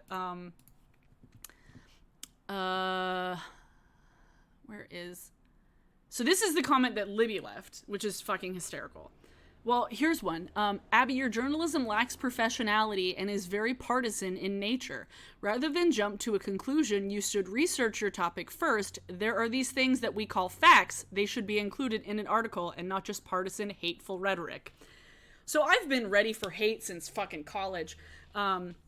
But I'm like, this is an opinion piece. It isn't a news article. There is a difference. This is an editorial. But Libby left a comment. You know, it makes me wonder, with all the aggressive comments aimed at the author, which are clearly being posted by people who belong to these organizations and don't think there is anything wrong, even though people have come forward here and said that they feel excluded, why on earth a student would feel they could actually reach out to these organizations and be welcomed with open arms. If these organizations or other members can't handle constructive criticism and use those opinions to make changes for the better, why would anyone want anything to do with them anyway? I'm one of those students who share Abby's opinion, and at the point, this isn't even Libby, and at this point, I don't know if I want anything to do with campus orgs if they include the likes of the authors of some of these comments. You'd think people would be able to handle honest opinions with class instead of sinking to the level of taking personal jabs at someone who was only speaking her opinion, which happens to be shared by quite a few members of the student body. Oh yes, Libby posted as Elizabeth. Okay, so this, here it is.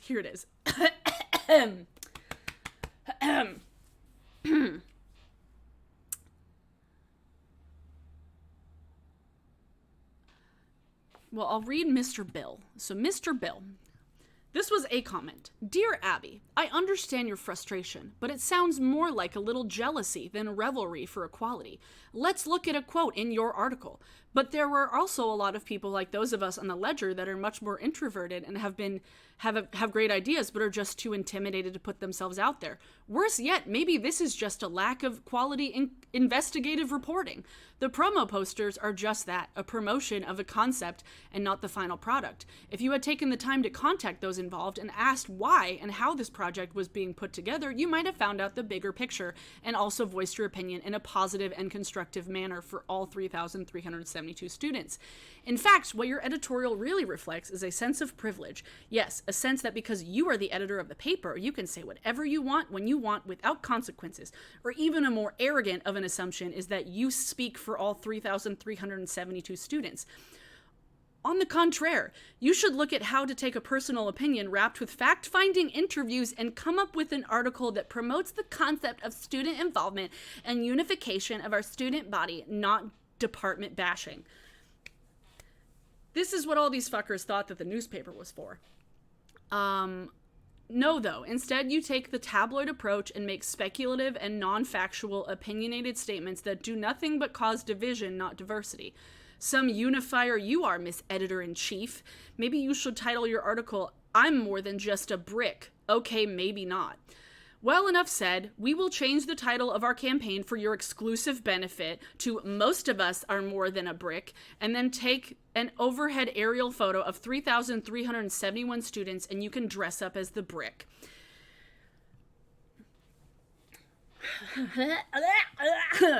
And then Libby, Libby. This is one of the funniest things oh God. Dear Mr. Bill, I'm wondering if you know what an opinions piece is. However, saying her article was opinionated makes me think that you do not. To clarify, opinions pieces do not require this investigative reporting you speak of. I'm also wondering what part of her article was tabloid because I don't seem to get that vibe. Maybe you would explain. And while you're at it, please let us know what the consequences that could come from writing a non-slanderous, libel-free opinions article. I can't seem to think of any. Journalism is not all sunshine and rainbows. You should look at how to take a personal opinion you write, wrapped with fact-finding interviews, and come up with an article that promotes the concept of student involvement and unification of our student body. The Ledger's job is not to unify, but to be a forum. They don't have to sugarcoat every article so that everyone can be happy. If I'm not mistaken, student involvement's job is to do that. And they seem to be doing a poor job. Your minor grammar mistakes and lack of knowledge tell me that you haven't taken any journalism classes, or at least not in some time. Maybe you should trust someone who obviously has studied the subject and clearly knows what she's doing. In case you didn't know, Miss Editor-in-Chief Abby has worked her ass off every day. She didn't become the editor-in-chief by privilege, but by dedication and honest hard work. You seem to have a strong distaste for the Ledger, and especially for Abby, yet nothing in your comment gives the impression that you're a direct member of student involvement. I don't know why you detest her so much when she clearly did not criticize you personally. After reading your comment, I feel like there is no way she'd be jealous of any of you. Rather than posting reasons why you disagree with her article and give yourself any sort of authority, you get pissy, complain via internet, and passive-aggressively attack her merit. Very high school of you, Mr. Bill. Why would anyone be jealous of a college student acting like a high school sophomore? Sincerely, a college freshman that just smoked your pretentious ass. For future reference, I suggest you not using the word promo as it looks like porno at first glance. Just a pointer. Why would anyone want us? Why wouldn't you wouldn't want anyone stopping mid-sentence saying, wait, porno? Huh. And for the rest of you, there's a reason student involvement is exclusive. You were all the leadership students in high school and no one liked you then either. Ooh, Libby was so spicy.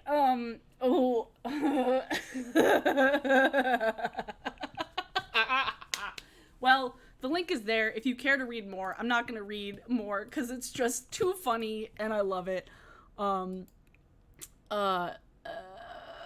yeah, Libby has always been like, I mean, probably the best example of Libby just being a badass was when I was a freshman in college and I had a run-in with my roommate at the time. We like shouted at each other and Libby was there and she like, because she's always been much more like confrontational than I am and much more like blunt.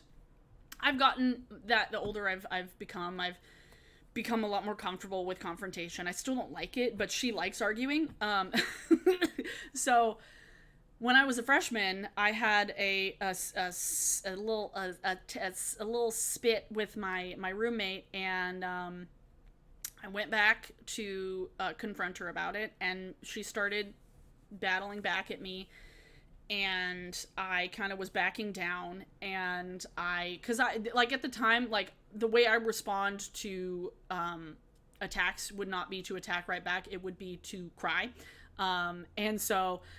Libby was much better at attacking right back. And so she was like with me when I was like confronting my roommate, and then she fucking went in on this bitch. And it was so great because she was like, this girl was saying like, some of us don't know how to be sisters to roommates. And then Libby's like, you are a fucking sister. You don't get that excuse. And like, like we ended up, Libby says, if you ever make my sister cry again, I will personally make you cry. Understood? And I'm a college freshman, so she's like 15. And when she goes, understood, the other girl goes, yes. And she's like, no, do you understand me? And she's like, yes. And then so we left and went into the hallway, and then fucking high five. Like I was there with my friends, and like we're downstairs in like the lobby, and I'm just like hyperventilating from all the adrenaline, and then like we see her like walking out the door like sobbing on the phone, and I was like, serves you right, bitch, you made me cry too. So yeah, so Libby's always been much more confrontational and badass than I am, and it was pretty good. It's pretty good. So yeah, Lib has always been somebody to defend me. Yeah, some of the best sister to have ever sistered. Which is why we've been so like careful with all of this, with everything going on. Like she went and stayed in an RV, and she's getting tested every week. Like literally, she's getting tested every week. She's having to PPE up fully, like wear a damn face shield and gloves and full like gown and stuff, face coverings. And so we've just been very careful, because both of us are like semi-immunocompromised. So it's been hard because it's like she's the one who's having to put herself in harm's way most of the time, and I'm just like going to my regular job where I get to sit in an office and like essentially just quarantine away from all my coworkers. So it's been difficult, but she's always been my number one champion. And we get into fights, we get into little spits sometimes because she likes arguing, but it's usually just because one of us is like having a real bad day and we just can't handle anything. So, but yeah, no, I love Sis, and I should do a commentary video on Harriet the Spy. Caitlin, you're a genius. Yes. Oh my god, you're a genius. I just read that comment. That's fantastic. Harriet the Spy was, Oh, thanks, Amza. Thank you for the $1.99. Ezra Furman. I've heard some of Ezra's stuff, but I honestly, I haven't looked into it too much, but I should not be alone. I will, wait, did I get a thing? Did something pop up on the screen? I don't know. Did something pop up on the screen? I missed it. But, yeah, no, I should, yeah, I haven't looked into too much of Ezra's stuff, but I need to. I've just kind of gotten stuck in like a music, not a rut, but like listened to a lot of the same stuff lately. But yeah, music stuff. Oh, Josh did bring up, oh yeah, so when I was in college, actually, when I got into photography, I responded to a Craigslist ad, and I wanted to write about music, and I started doing like album reviews. I think the first album review I ever did was What was the name of the band? Shit. What was the name of the guy?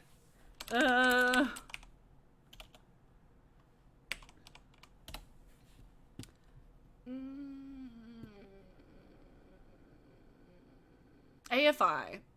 AFI. And I was like, Davey Havoc. And for a second, I was like, not Davey no, Havoc. Davey Havoc. Wait, did they do a remake? Oh, no. No. Nope.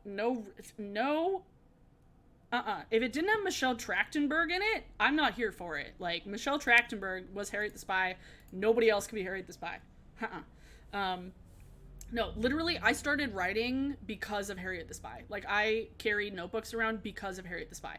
I have a box of notebooks that I filled, like journals that I filled because of Harriet the Spy. Oh my god, I don't know why I didn't think of that one, because Harriet the Spy was fucking iconic. Like, Rosie O'Donnell? And who else was in that? The guy that was from, like, Everwood or whatever. I can't remember his Gregory something. Harriet the Spy. 1996. Oh my god. Oh, I love this movie so much. Oh, like oh yeah, no. Blog Wars? Gross. No. That is some Disney Channel ass shit. No. Michelle Trachtenberg used to run around the forest in a raincoat. I don't know if I had a raincoat, but I did have like a spy belt. Me and my friends listened to... Me and my friends would literally walk around her neighborhood and just write about stuff that we saw. I'm not a bad emo, Josh. Shut up. Shut up. Okay, what does the Harriet the Spy cast look like? Okay, so Michelle Trachtenberg, obviously, we know she's like icon. Oh my god, everybody looks so good. Oh, the boy with the purple socks. Oh my god, he still looks the same. Everybody... I feel like everybody looks the same.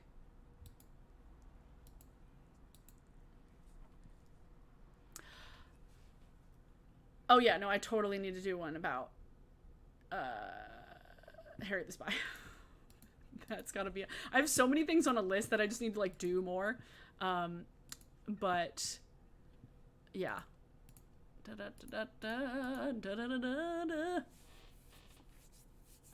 Might as well dye my hair brown now, since I didn't forget AF... Okay, Josh, shut up. I did not listen to AFI much, like, at all. So, shush, okay? Yeah, Harriet the Spy, the book, I read. The movie literally was the reason I wanted to write. Like, literally was the reason I wanted to write. And I carried around a notebook. I carried around a composition notebook. I would just write stuff. Oh, yeah. I wrote so much because of Harriet the Spy, and that's a genius idea. Thank you for that, because I wouldn't have thought... I mean, I might have eventually, but... yeah, Billboard Dad, I'm gonna do Josie and the Pussycats. Now Harriet the Spy, I definitely should do. I'm trying to think what else I could do. I don't know. People should give me suggestions for other movies. But, what was I saying? Oh yeah, so I responded to a Craigslist ad. I wrote articles about album reviews for a while. I started with AFI, and then I saw some of my other friends who were writing for the music blog, which doesn't exist anymore. It was called Pop Reckoning. I was like, wait, I can get into shows for free? So I did. I started doing it. And I was like, the first show I ever shot was a local band who aren't making music anymore, called The Lonely Forest. And they had bands Telekinesis, which is still playing. They're still a band. And then the Globes, which isn't a band anymore, but everybody in that band is playing in other bands. They opened the show, and I literally stopped at the camera store on the way to the show to pick up a lens, like a little 50mm f1.8, which was like $100, like, plasticky ass lens. I didn't know what I was doing. The photos that I have from that first thing was, like, not very good, but I had fun, and it was at the Showbox. It's Showbox at the Market. It was the first show I ever shot. It was November of 2009, and then like a week later, I photographed Rooney with Tally Hall and Crash Kings. Blast from the past there. Oh my god, Sarah. No, I was playing so I have a Seattle playlist on my Spotify. I'll link that one. I do just have like a Seattle playlist on my Spotify. I will link that one. I do like that one. And I was listening to that in the car the other day, and two Lonely Forest songs popped up, like one right after the other. It was like, turn off the song and go outside, and then we sing in time, and I was like, all right, just make me feel shit, thanks. But let me find that playlist. Here we go. Copy playlist link. I can't put it in the well, I think I could put the description. Josie and the Pussycats was so ahead of its time. Absolutely. 100%. So now I'm going to put the link to the Seattle playlist in the actual description of the video. If you I put it in the chat, but I also put it in the description of the stream. So if you wanted to refresh the page, that would be a link to my Seattle playlist. Where's my coffee? I need my coffee. This has just been chilling over here. It's probably not very cold. You never got to see the Lonely Forest live? Oh, that makes me so sad. Oh. I saw them like 4 times? Yeah. 5 times. I go to so many shows. I feel like I probably should have just started like keeping a list of things, because it would be interesting to know exactly how many bands that I've seen, because it would probably be in the thousands at this point, honestly.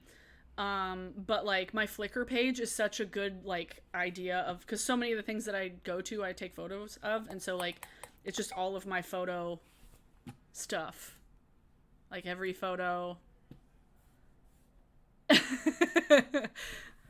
Sorry, I clicked over to Twitter. Caitlin, you put my reaction, you reading Livy's comments. She'll enjoy that. She likes reading y'all's comments, and she thanks you for the compliments on my hair. Yeah. Digging my hair. I don't want to spam Brad Mondo myself, because I feel like that would be kind of self-serving, but if anybody else wanted to spam Brad Mondo, I wouldn't say no. You know? Because I don't know, because Libby wants to, honestly. She's like, I want to prove to Brad Mondo that, like, I mean, honestly, there's been a lot of people that he's watched that did a really good job, and she's like, I want him to see how talented I am. I was like, okay. But yeah, I have a lot of hair dye left. But it was so funny. When I ordered things from Sally's, I got like things in like 6 different packages, and I didn't realize that they were sending things from different locations and like from different stores if they didn't have it like in the warehouse. And so I was like, well, that makes more sense. But it was just like things kept coming, and I was like, the years stop coming and they don't stop coming, am I right? But yeah, I was like, I kept getting things from Sally's, and I was like, is this everything? Nope, another package. But yeah, good times. But yeah, she did a great job. Like, I didn't have to keep the bleach on my hair for that long, because it took such a long time to get through all of my hair that by the time she was going into my like undercut, my hair was already pretty lifted. So like literally we put it on my undercut, and it was probably on my undercut for maybe like 10 minutes total. And I don't know if you can really see it, but it's like she did like an ombre thing, kind of. So I'll have to see when it pops up, because there's a delay on here, because I don't know what that looks like. But she literally just took her hands and was like putting the pink and the purple, like rubbing it into the back of my head. So, you know. Oh no, you can see it. Okay. Well, there's definitely like, okay, it doesn't look too bad. Like glitter glue and a concealer? Weird.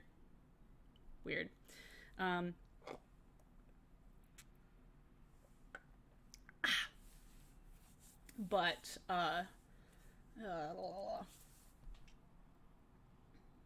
reading the chat, catching up on things. catching up on the things. Um, was there any like specific questions that anybody had about like specific shows, festivals, photo stuff? Because I mean, I've made videos about photo stuff in the past, but again, it's something that like not a lot of people watch, honestly. Which is why I don't make as many, because the return on investment is never that good. Because it's like, oh, well, I spent all this time making this thing that didn't get a lot of views and stuff. So, but I do really like my new lens. My new lens is lovely. It's a Sigma 24mm f1.4. It's very pretty. It's very pretty. I love it. I feel like I have something in my eye. Do I have something in my eye? Abigail, do you have something in your eye?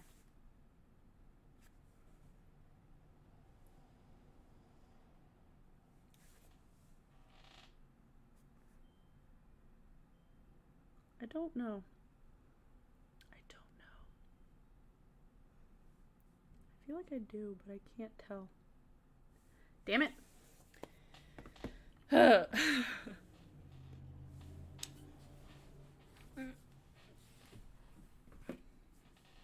Yeah, if there's anything anybody else had questions about, I don't want to take like, I don't want to spend like a whole lot longer, because it's been like it's almost 2.5 hours now. Street photography, like, you mean like fashion-y kind of street photography? Most of, I mean, like, at least, like, I do street photography, like, during festivals and stuff, of, like, folks on the street, but, if you're talking about just, like, portraits, yes, I will make a Song of the Day playlist on Spotify. I just need to go through and actually do it. Thank you, Caitlin. Thank you. I mean, I've been doing photos for like 10 plus years, so they should be good at this point. But I mean, there's some really good street photography. There's always like a lot of like there's the question of like consent of like, is somebody, like, obviously if you're in public, people can be photographed if you're an adult. But, like, if somebody wanted to take pictures, yeah, I mean, if it's, because sometimes I'll do that, not a lot, but if it's, like, if it's, like, adults in public, on the street, if it's kind of for your own thing, I don't really have an issue with it. There's a lot of people that I follow that do kind of more, like, semi-candid, but street portrait type stuff, where they end up making the subject of the photo, like, making a whole post about it. Like, People of New York, I follow, and it makes it into, like, the subject of the photo. But I mean, if people are out in public and they're taking photo, I feel like if the people are the subject, I feel like you should talk to the people personally. But again, it's not something that I know a lot about, and it's not something that I do a lot of. But if, like, the scenery, or like the architecture, or like the building or something is like the subject, and there just happens to be people walking by, I mean, I do that sometimes, and it's like, I don't really see an issue with it, because if you're out in public, it's not a huge deal. Obviously, right now, there's a lot of people who are still taking photos at protests, which I feel like I should talk about, because that's something that a lot of people are having issues with, because there's people who are not... Okay, I really have something in my eye.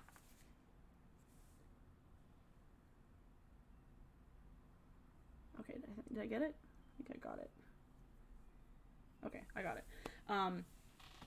Like, protesters are having to kind of, like, push photographers out of the way, because people are just getting in spaces and taking photos of protesters that they end up posting, and it gets people in trouble. It gets protesters, like, doxxed and stuff.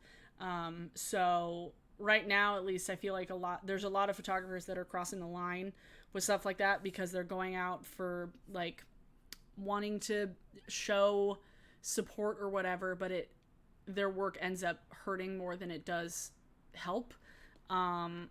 And while it can be, like, impactful photos, maybe in the long run, if you can recognize and you can actually identify protesters in a photo, and you shouldn't be posting the photos unless you are like if it's taking if it's like capturing police brutality and like that was the goal, that's one thing.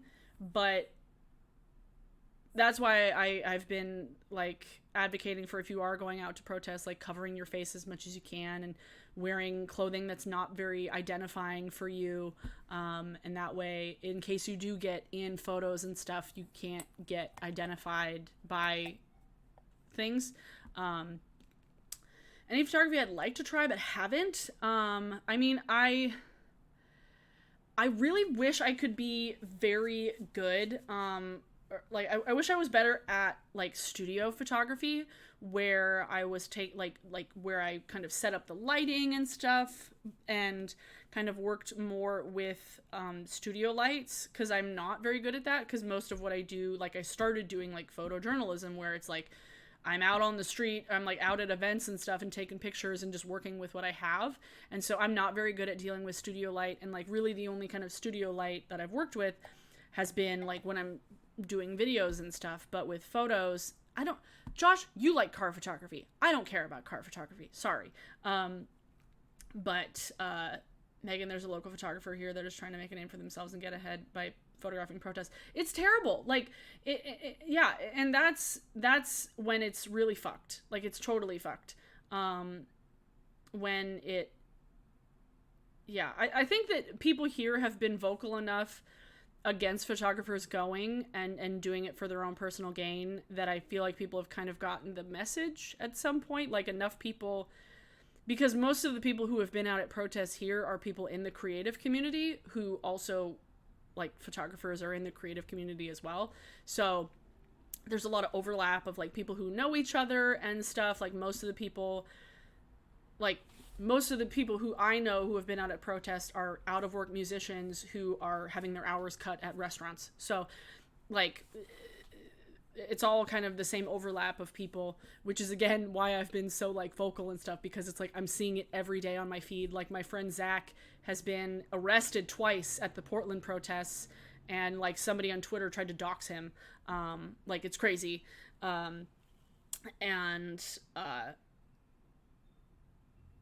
I went to Formula Drift one year, and I mean, it was like cool when it was like, see, I feel like if it's moving and it's like fast and stuff, like car photos, but if it's like a close up just shot of a car, I'm like, you like car stuff. I'm not as much of a car person. Ha.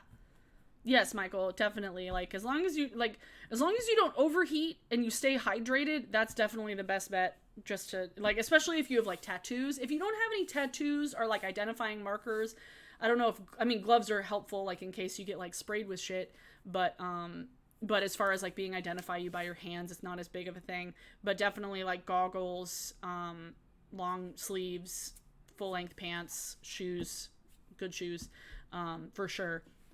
But I would like to be really good at studio photography, because I feel I know a lot of people who do a lot of studio photo stuff, and they work with lights and they work with colored lights and like smoke and stuff, and just like do things that are more kind of like staged, which I'm not very good at, and I want to be better at that. And I would love to do, in a kind of similar vein, like boudoir photos. I have a friend who does a lot of boudoir stuff in Portland, and I always oogle at her work, and I was like, oh, it's so pretty. Like, it's so pretty. But that's such a very specific kind of photography that you have to be, the person has to be comfortable, you have to be comfortable. So it's like a very kind of specific situation where like the person being photographed and you, for me, it would have to be, like, I'd have to be 100% comfortable with that person. Yes, good point, Megan. Put the clothes in a bag and keep them separate. Yes.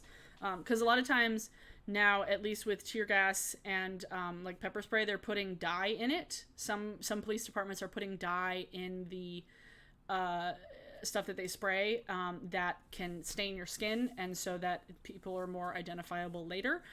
So make sure if you do have any sort of stain on your clothing or anything that is going to be identifiable, don't wear it again before you wash it and get everything out as much as you can. Well, it was fun, Josh. It was definitely fun when we went to the Formula Drift thing. It was fun. It was 4 years ago today, almost exactly. But yeah, with boudoir photos, I would love to do it. But again, like I said, it's something where like the person being photographed would need to be like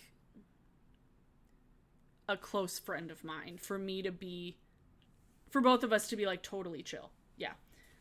Yes, Megan. Yes, keep it. So yeah, absolutely. Good idea. You're totally right. But yeah, what other types of photography would I really want to do? Oh God. I mean, I don't do enough band photography. Like as much as I photograph music, I don't do a lot of like portraits. I mean, like I literally have something in my eye and I can't get it out. Band portraits and like headshot type portraits, stuff like that. I do some where it's like natural light, and I work most comfortably with natural light because it's just what I know, and it's like comfortable and it's pretty, and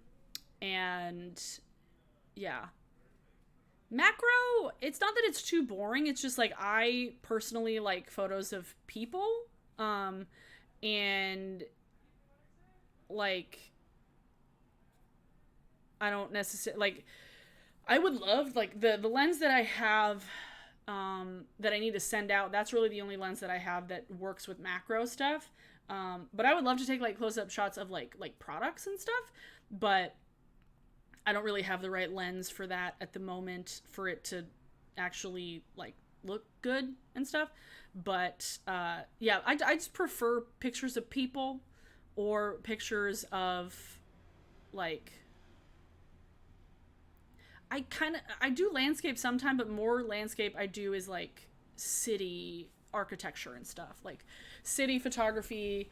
If you went to my website, there's like a whole album that I posted of the murals when quarantine first started and all the buildings started getting boarded up and people started putting murals on the outside. And so there's a whole thing of that, which I really, really love doing, because it shows the humanity of it all. Okay, what the fuck?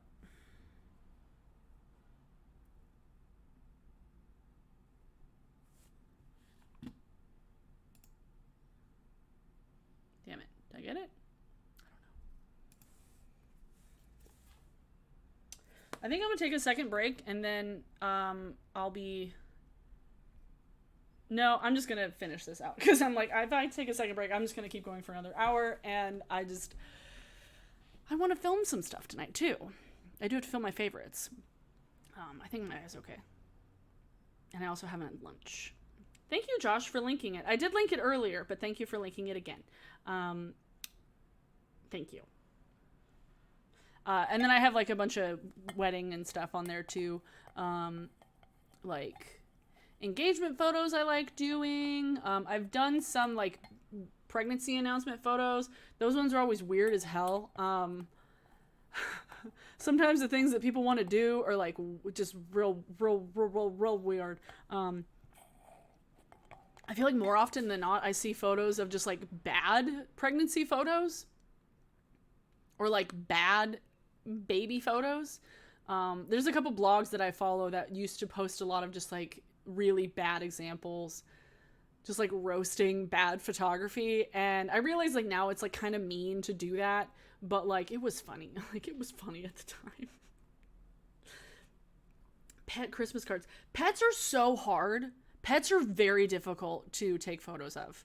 I did do, actually, speaking of Christmas, I did do Santa Claus photos a couple of years for our parks department for a Christmas event, and it was one of the most chaotic things I've ever done in my life, and I don't know if I would ever want to do it again because it was so fucking weird.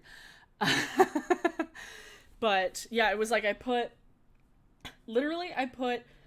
my camera was hooked up to a computer, my laptop that I had Lightroom on it, and then I plugged my computer into uh, a printer so they could print out the photos as we went, and it was pretty funny. Behind the scenes from the 48-hour film festival. Oh, you just saw that? Children are very difficult. Very difficult. Have I had a bad wedding experience? Ooh, tea. I don't want to go into detailed. Oh, we got a new subscriber. You'll see in a second. There's been only 2 that I can remember. Welcome back, Great Grebo. I'm leaving soon, but welcome back. There was one wedding that I did that the groom was very nice, very friendly. The bride was very awkward. It was an older couple, and it was just, she clearly was like a lot more self-conscious and a lot more just like not into being in the spotlight. And they had like a small wedding, and they found me online. Like I didn't know them personally, but that one was weird. And like I said, the groom was very nice, but the bride was very awkward. And like when I went to go take photos of like her getting ready, it was just like so awkward, very weird. But probably I don't want to go into too much detail about this one. But there was one I did. It was somebody that I knew, and they tried to like talk me down on the price because they were like kind of broke at the time, and so that was the first like bad times. And then like the bridesmaids were all like useless, so my sister ended up like coming in clutch for things. It was a very depressing wedding. They had like urns on the altar, honestly, like urns of parents, like ashes of parents on the altar. There was like when we did the walkthrough of the building, they were like, it's a dry wedding, so if you can't abstain from smoking or drinking for the day, you're not invited. So it was also just not fun, you know? And yeah, it was so awkward. I mean, the photos ended up good. Like, I ended up liking the photos, but it was just, like, pulling so many teeth to get there, and, like, the venue was cool. Like, it was a pretty venue, but it was so, like, oh, like, the bride got her period that day. It was the worst. It was, so unfortunate, and the bridesmaids were so useless. Wait, great. Wait, you... Oh my god. That's weird. You did a wedding once as a helper for the photos. It was her 5th wedding, and you had done the three previous? Holy shit, that's insane. What? That's so awkward. Oh my god. Oh god. I think I've only had like 2 weddings that I've photographed. There's at least one wedding that I photographed that they've gotten a divorce. But I think only one. But thankfully, most of the weddings that I've done have been like a really good time. Like, it was either outdoors or everybody was really chill. Like, I photographed 3 of my Hot Topic employees' weddings, or not employees, co-workers' weddings. And it was funny, my boss at Hot Topic, I wasn't working at Hot Topic when they got married, but at the end of the ceremony, and everybody was just like chilling, and they was like starting the reception part, and everybody was kind of chilling and just drinking beer. And my boss, who was like the chillest dude, like the coolest guy, nicest guy you could ever ask for a boss. Love the guy. I was like taking pictures. He's like, "You having a good time?" And I was like, "Yeah." And he was like, "Do you want some?" And he like gave me some of his fucking weed pen. He's like, "You deserve it." Like, he just let me take like a hit off his fucking marijuana vape, and it was so great. I was like, "Oh, I love you guys so much. Oh man, like, so cool." Like, everybody was so pretty, gorgeous. Like, his bride had like beautiful tattoos, and he had like a good man bun. Everybody was just so fun and pretty and beautiful. But yeah, I photographed 3 of my Hot Topic coworkers' weddings. Oh no. Oh no, Michael. Oh no. Yeah, I've done a couple actually. I really like the ones where there is like they're not kind of like gendered sides. Like the last wedding that I did, it was opposite. Like the bride had like her like man of honor, and then the groom had his sister as the best maid, I guess. So I really like that. I really like that. That's always kind of fun because it's big wedding parties are so exhausting. Like they're so exhausting. It takes way longer. It's a lot harder to kind of set everybody up and like find places to photograph. Oh god.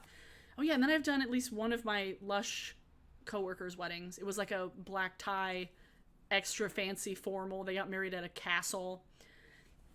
Actually done 2 weddings at this particular castle in Tacoma in Lakewood. If y'all ever saw the movie or the miniseries Rose Red, the Stephen King miniseries, it was filmed at a castle in Lakewood, Washington, which is just south of Tacoma. It's called Thornwood Castle, and it was a legit castle. And I've taken photos at 2 weddings there. Good times. Oh god. Weirdest of all, she hadn't told hubby about... Okay, hadn't told hubby 5 about the 4 exes she had? What the hell? That's messy. That's messy as hell. What? Oh no. Oh no. That's a bad time. That's a no bueno. Oh no. Oh god.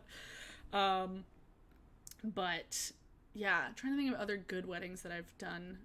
Thankfully, most of them have been good. Most of them have been a good time. Like, the first wedding I did, probably the only part that was, like, hectic, was the bride was doing her own makeup, and she had to do it, like, 3 different times because she hated the eyeshadow.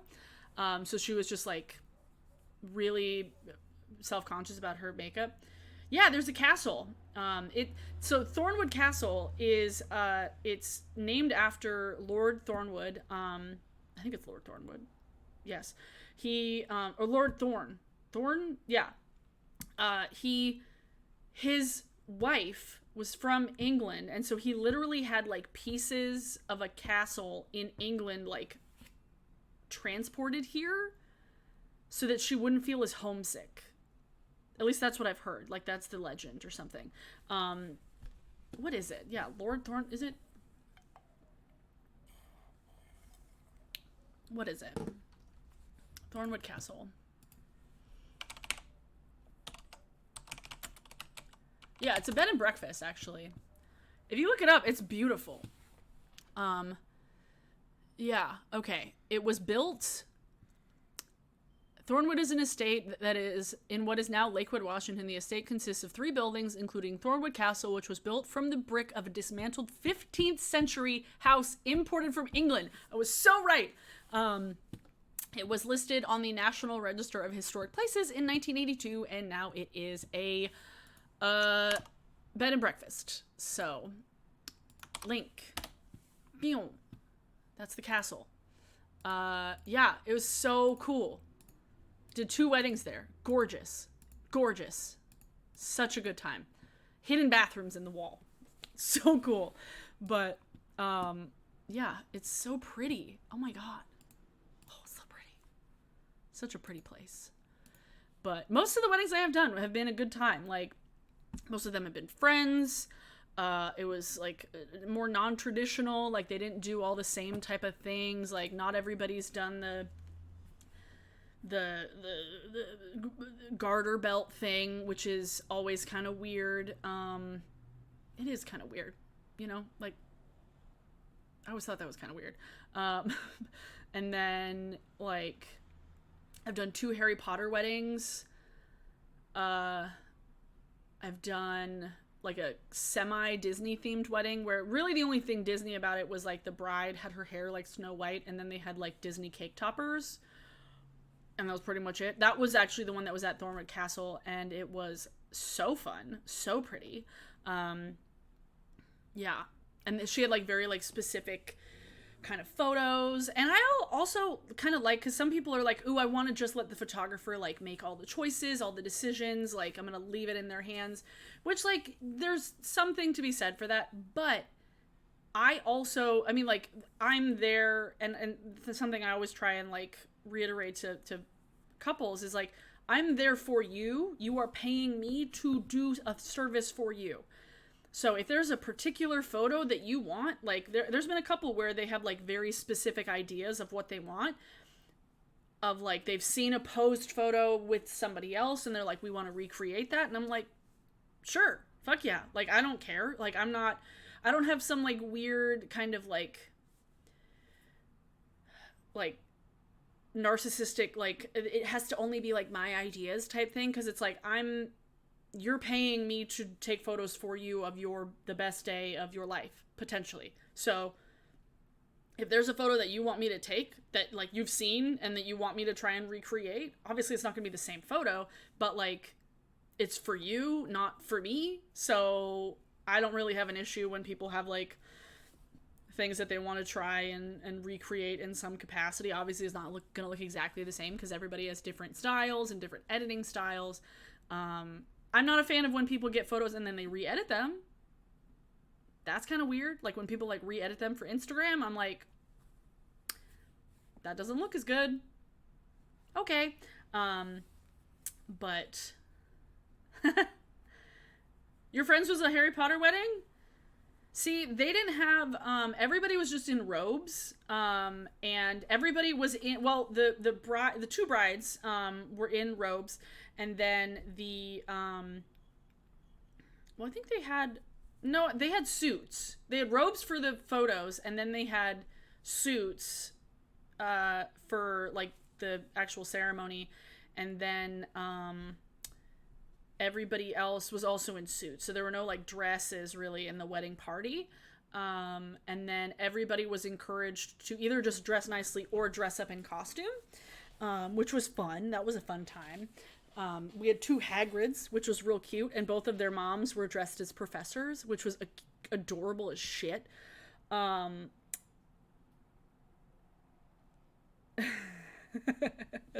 Clash color-wise. Oh no. Yeah, everybody was just in like a lot of black. And it was a fall wedding, so it totally worked. And then I've done I did a Halloween wedding a few years back. That one was really fun. They had it actually at a music venue, which was usually, I'm like, why do people, like, they were like, no kids at this wedding. And usually I'm like, why? Like, because kids are always really fun to photograph at weddings. I think they're adorable. Kids of a certain age, obviously, but they got married at like technically, which was a music venue that's attached to a bar, and so they kind of had like an excuse, I guess, for no kids, because it was like, oh, kids aren't allowed because it's like a bar. But theirs ended up working really well because everything was kind of like more adult. They had like games and stuff. And everybody was in costume. They had like outfit change halfway through the ceremony. It was so cool because the bride had purple hair, like even brighter than this. I mean, it was like dark, but it was darker than this. She had purple hair. She got like a crown of thorns made, and her wedding dress was black. And she was so pretty, and everything was so cool. And it was like, she had like very like Snow White kind of like complexion. So everything like just like popped really, really well. And the building was very old, and so everything looked very kind of like vintagey. And then they had like a red velvet cake with black frosting, and so her wedding dress was black, but then when she changed for the like reception part, she put on a white dress and a blonde wig and contacts for the first time, and like a lace front wig for the first time as Daenerys Targaryen. And then this was pre Jon Snow finding out that he was Daenerys's nephew, because the husband dressed up as Jon Snow, which was a good time. He just didn't put on a fake beard. It was just a kind of bad wig, but it was a good time. It was really fun. It was super fun. And I got to dress as a witch, which was great. Oh, I mean, always smiling in photos. Wait, did they not let you smile in a passport photo?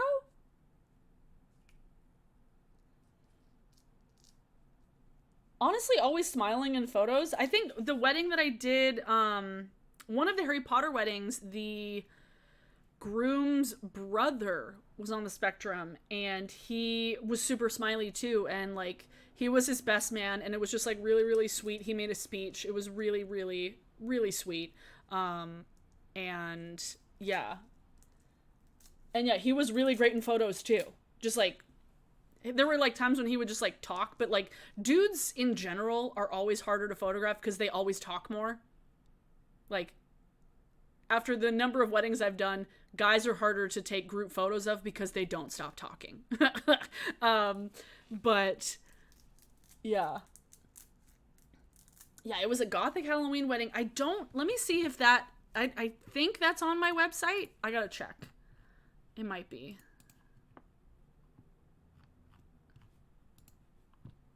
Oh yeah, totally is.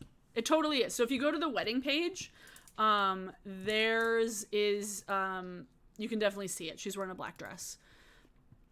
But yeah, it was in a venue. It was all very like cool, and yeah, they were real fun. They were super cool. And actually it was really funny when like we met up, they like reached out to me. They met up, and I remember we were talking about music because they were like, oh, we saw that you shoot live music and in low lighting because theirs was in low lighting. So they were like, perfect.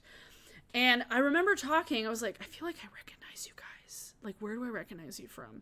And it turned out that they had camped with me and like a big group of people at Sasquatch like the year before. And I was like, what, how fucking small is the world? Like it was so bizarre that I was like, wait, you were at like we made crafts at Sasquatch. Yeah. And my grandpa's wedding is always mid-sentence. Seriously, little boys are better. Like when like there's like flower or ring bearers and stuff, like little kids that are in wedding parties, little boys are better. But like adult men, sorry, they're harder to photograph because they don't stop talking. And bridesmaids are always better to photograph because they're better at posing. They're like, we need to do this. We need to get this done. I want to look pretty and I don't want to look stupid. Guys don't care as much about looking stupid in photos.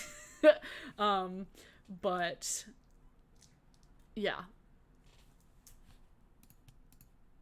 But oh, I need to close out of some of these things. But yeah, I have photos of like couples and stuff on my website.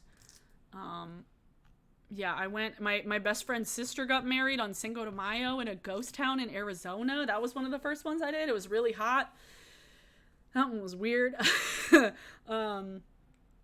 to think of other ones that I've done that were just fun times.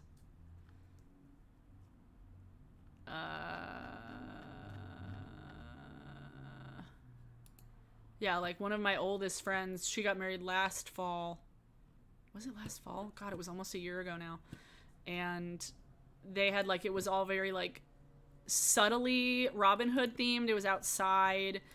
They had a sign that said, oodalali, golly, what a day, that Libby made. Everything was very like Maid Marian, pretty, and oh, that one's really fun. I'm just gonna look at photos, damn it. But yeah, I did 2 of my best friends' weddings last fall, which was fantastic. It was both in September. It was like 3 weeks apart, and I was like, oh god, this is gonna be such an intense month. Holy shit. But they're the most recent weddings in my portfolio on them. Yes, Michael, sorry. Yeah, I realize it's very, like, me saying that, it was very, like, heteronormative, but, like, yeah, like, dudes, like straight dudes that are, like, super masculine, they're always harder to photograph because they're always, like, talking and like, there was one where it was, like, there was a group of guys that I did where they wanted to recreate this kind of, like, Rat Pack photo at, like, a local pub which was actually really cool. But like they ended up kind of ignoring the camera at one point and just started playing pool, which ended up in a really cool photo. But I was like, guys, we gotta like finish this. Like they like kind of got distracted, and it was hard to do. But I ended up getting a really cool photo that they liked a lot. Because I like the candid ones. And that's one thing that I'm really bad at is like posing people, and telling people what to do with their face. And yeah, it's difficult. I'm much better at like just being like, hey, just do what's natural. Like, I don't fucking know. Like, yeah, I did my cousin's engagement photos a long time ago, and her fiance at the time, I was like, trying to make people smile is hard. I'm like, do I have like a joke in my back pocket to like throw at somebody to make them laugh? I don't know. No, it's totally fine, Michael. I realize, yeah, that's totally fine. Yeah, because I've done, because, yeah, like my friend Rudy, who I worked with at Lush, him and his husband, when they got married, everything was very planned. They were the ones that had like the formal black tie type thing. Everything was very like on schedule, very well organized, and they also got married at the castle as well, and that one was really fun. That one was super fun. Yeah, because I had a bunch of my coworkers who went to it. But yeah, I did their engagement photos as well at like the Ferris wheel in Seattle. But yeah, and like they were already ready when I got there. Like there was no hair they had to do, no makeup. Like it was so chill. Like it was chill, but also like very organized. It was a great time. But yeah, I've done one wedding video for my cousin, when he and his wife got married. God, how many years ago now? 6, 7, 6, something like that. And I was doing it as like a favor, and I was like, oh, I've never really done a wedding photo or wedding video. I'll kind of dip my toe. And I ended up being there like the whole day, and like they ended up giving me money after the fact, and I was like, oh, you didn't have to do that, but thank you. And they ended up liking my video more than the photos they got back, because like she wasn't happy with the photos when they got back. And like we showed the video at like a family get together. Is my overlay like off the screen? No, it's full screen. Okay, for a second I was like looking at the YouTube thing. I was like, is my overlay not full screen? We showed the video at like a family get together, and my cousin ended up crying, and I was like, I succeeded. I win. I did it. I made him cry. Hell yeah. So that was a good one. That was a good time. But yeah. Wait, have I had that many people play back? Damn. Well, I think I've been here for almost 3 hours. I need to go eat because I haven't had lunch, or, well, dinner now at this point. Oh boy. Wait, you can see what? My overlay? Yeah, for some reason on like the YouTube window, it was showing like the bottom of my like video getting, oh no, it's not really cut off. It just showed that it was like not centered. That's weird. But yeah, I think I'm going to go, but thank you all for hanging out and stuff and chatting and talking about music and just let me ramble. Wait, is this, oh yeah, I think it's just like a weird size. That's weird. Is that the right size? I think that's the right size. Yeah, okay. I was like, for a second I was like, I don't know if this is full screen. Yeah. We've had good weather the last few days. We've had good weather. I mean, I like rain, so it's been a good few days. Good few days as far as weather goes. But yeah, thanks for hanging out, everybody. I'm going to I think I'm going to be on the Half Cousins podcast next weekend for their Patreon, or their patrons. I think, don't quote me on that, but My favorites video, I think, will be Tuesday. I'm still debating on whether or not, well, I think I'm going to, but just a question of when. Starting to stream on Twitch. So I gotta actually, like, do that and stuff. Like, actually take the time to set everything up. Okay, my microphone is, like, moving. What are you doing? Thank you. But yeah, have a good rest of your night, y'all. Stay safe if you're out there. Like I said, links in the description to the Lebanese Red Cross.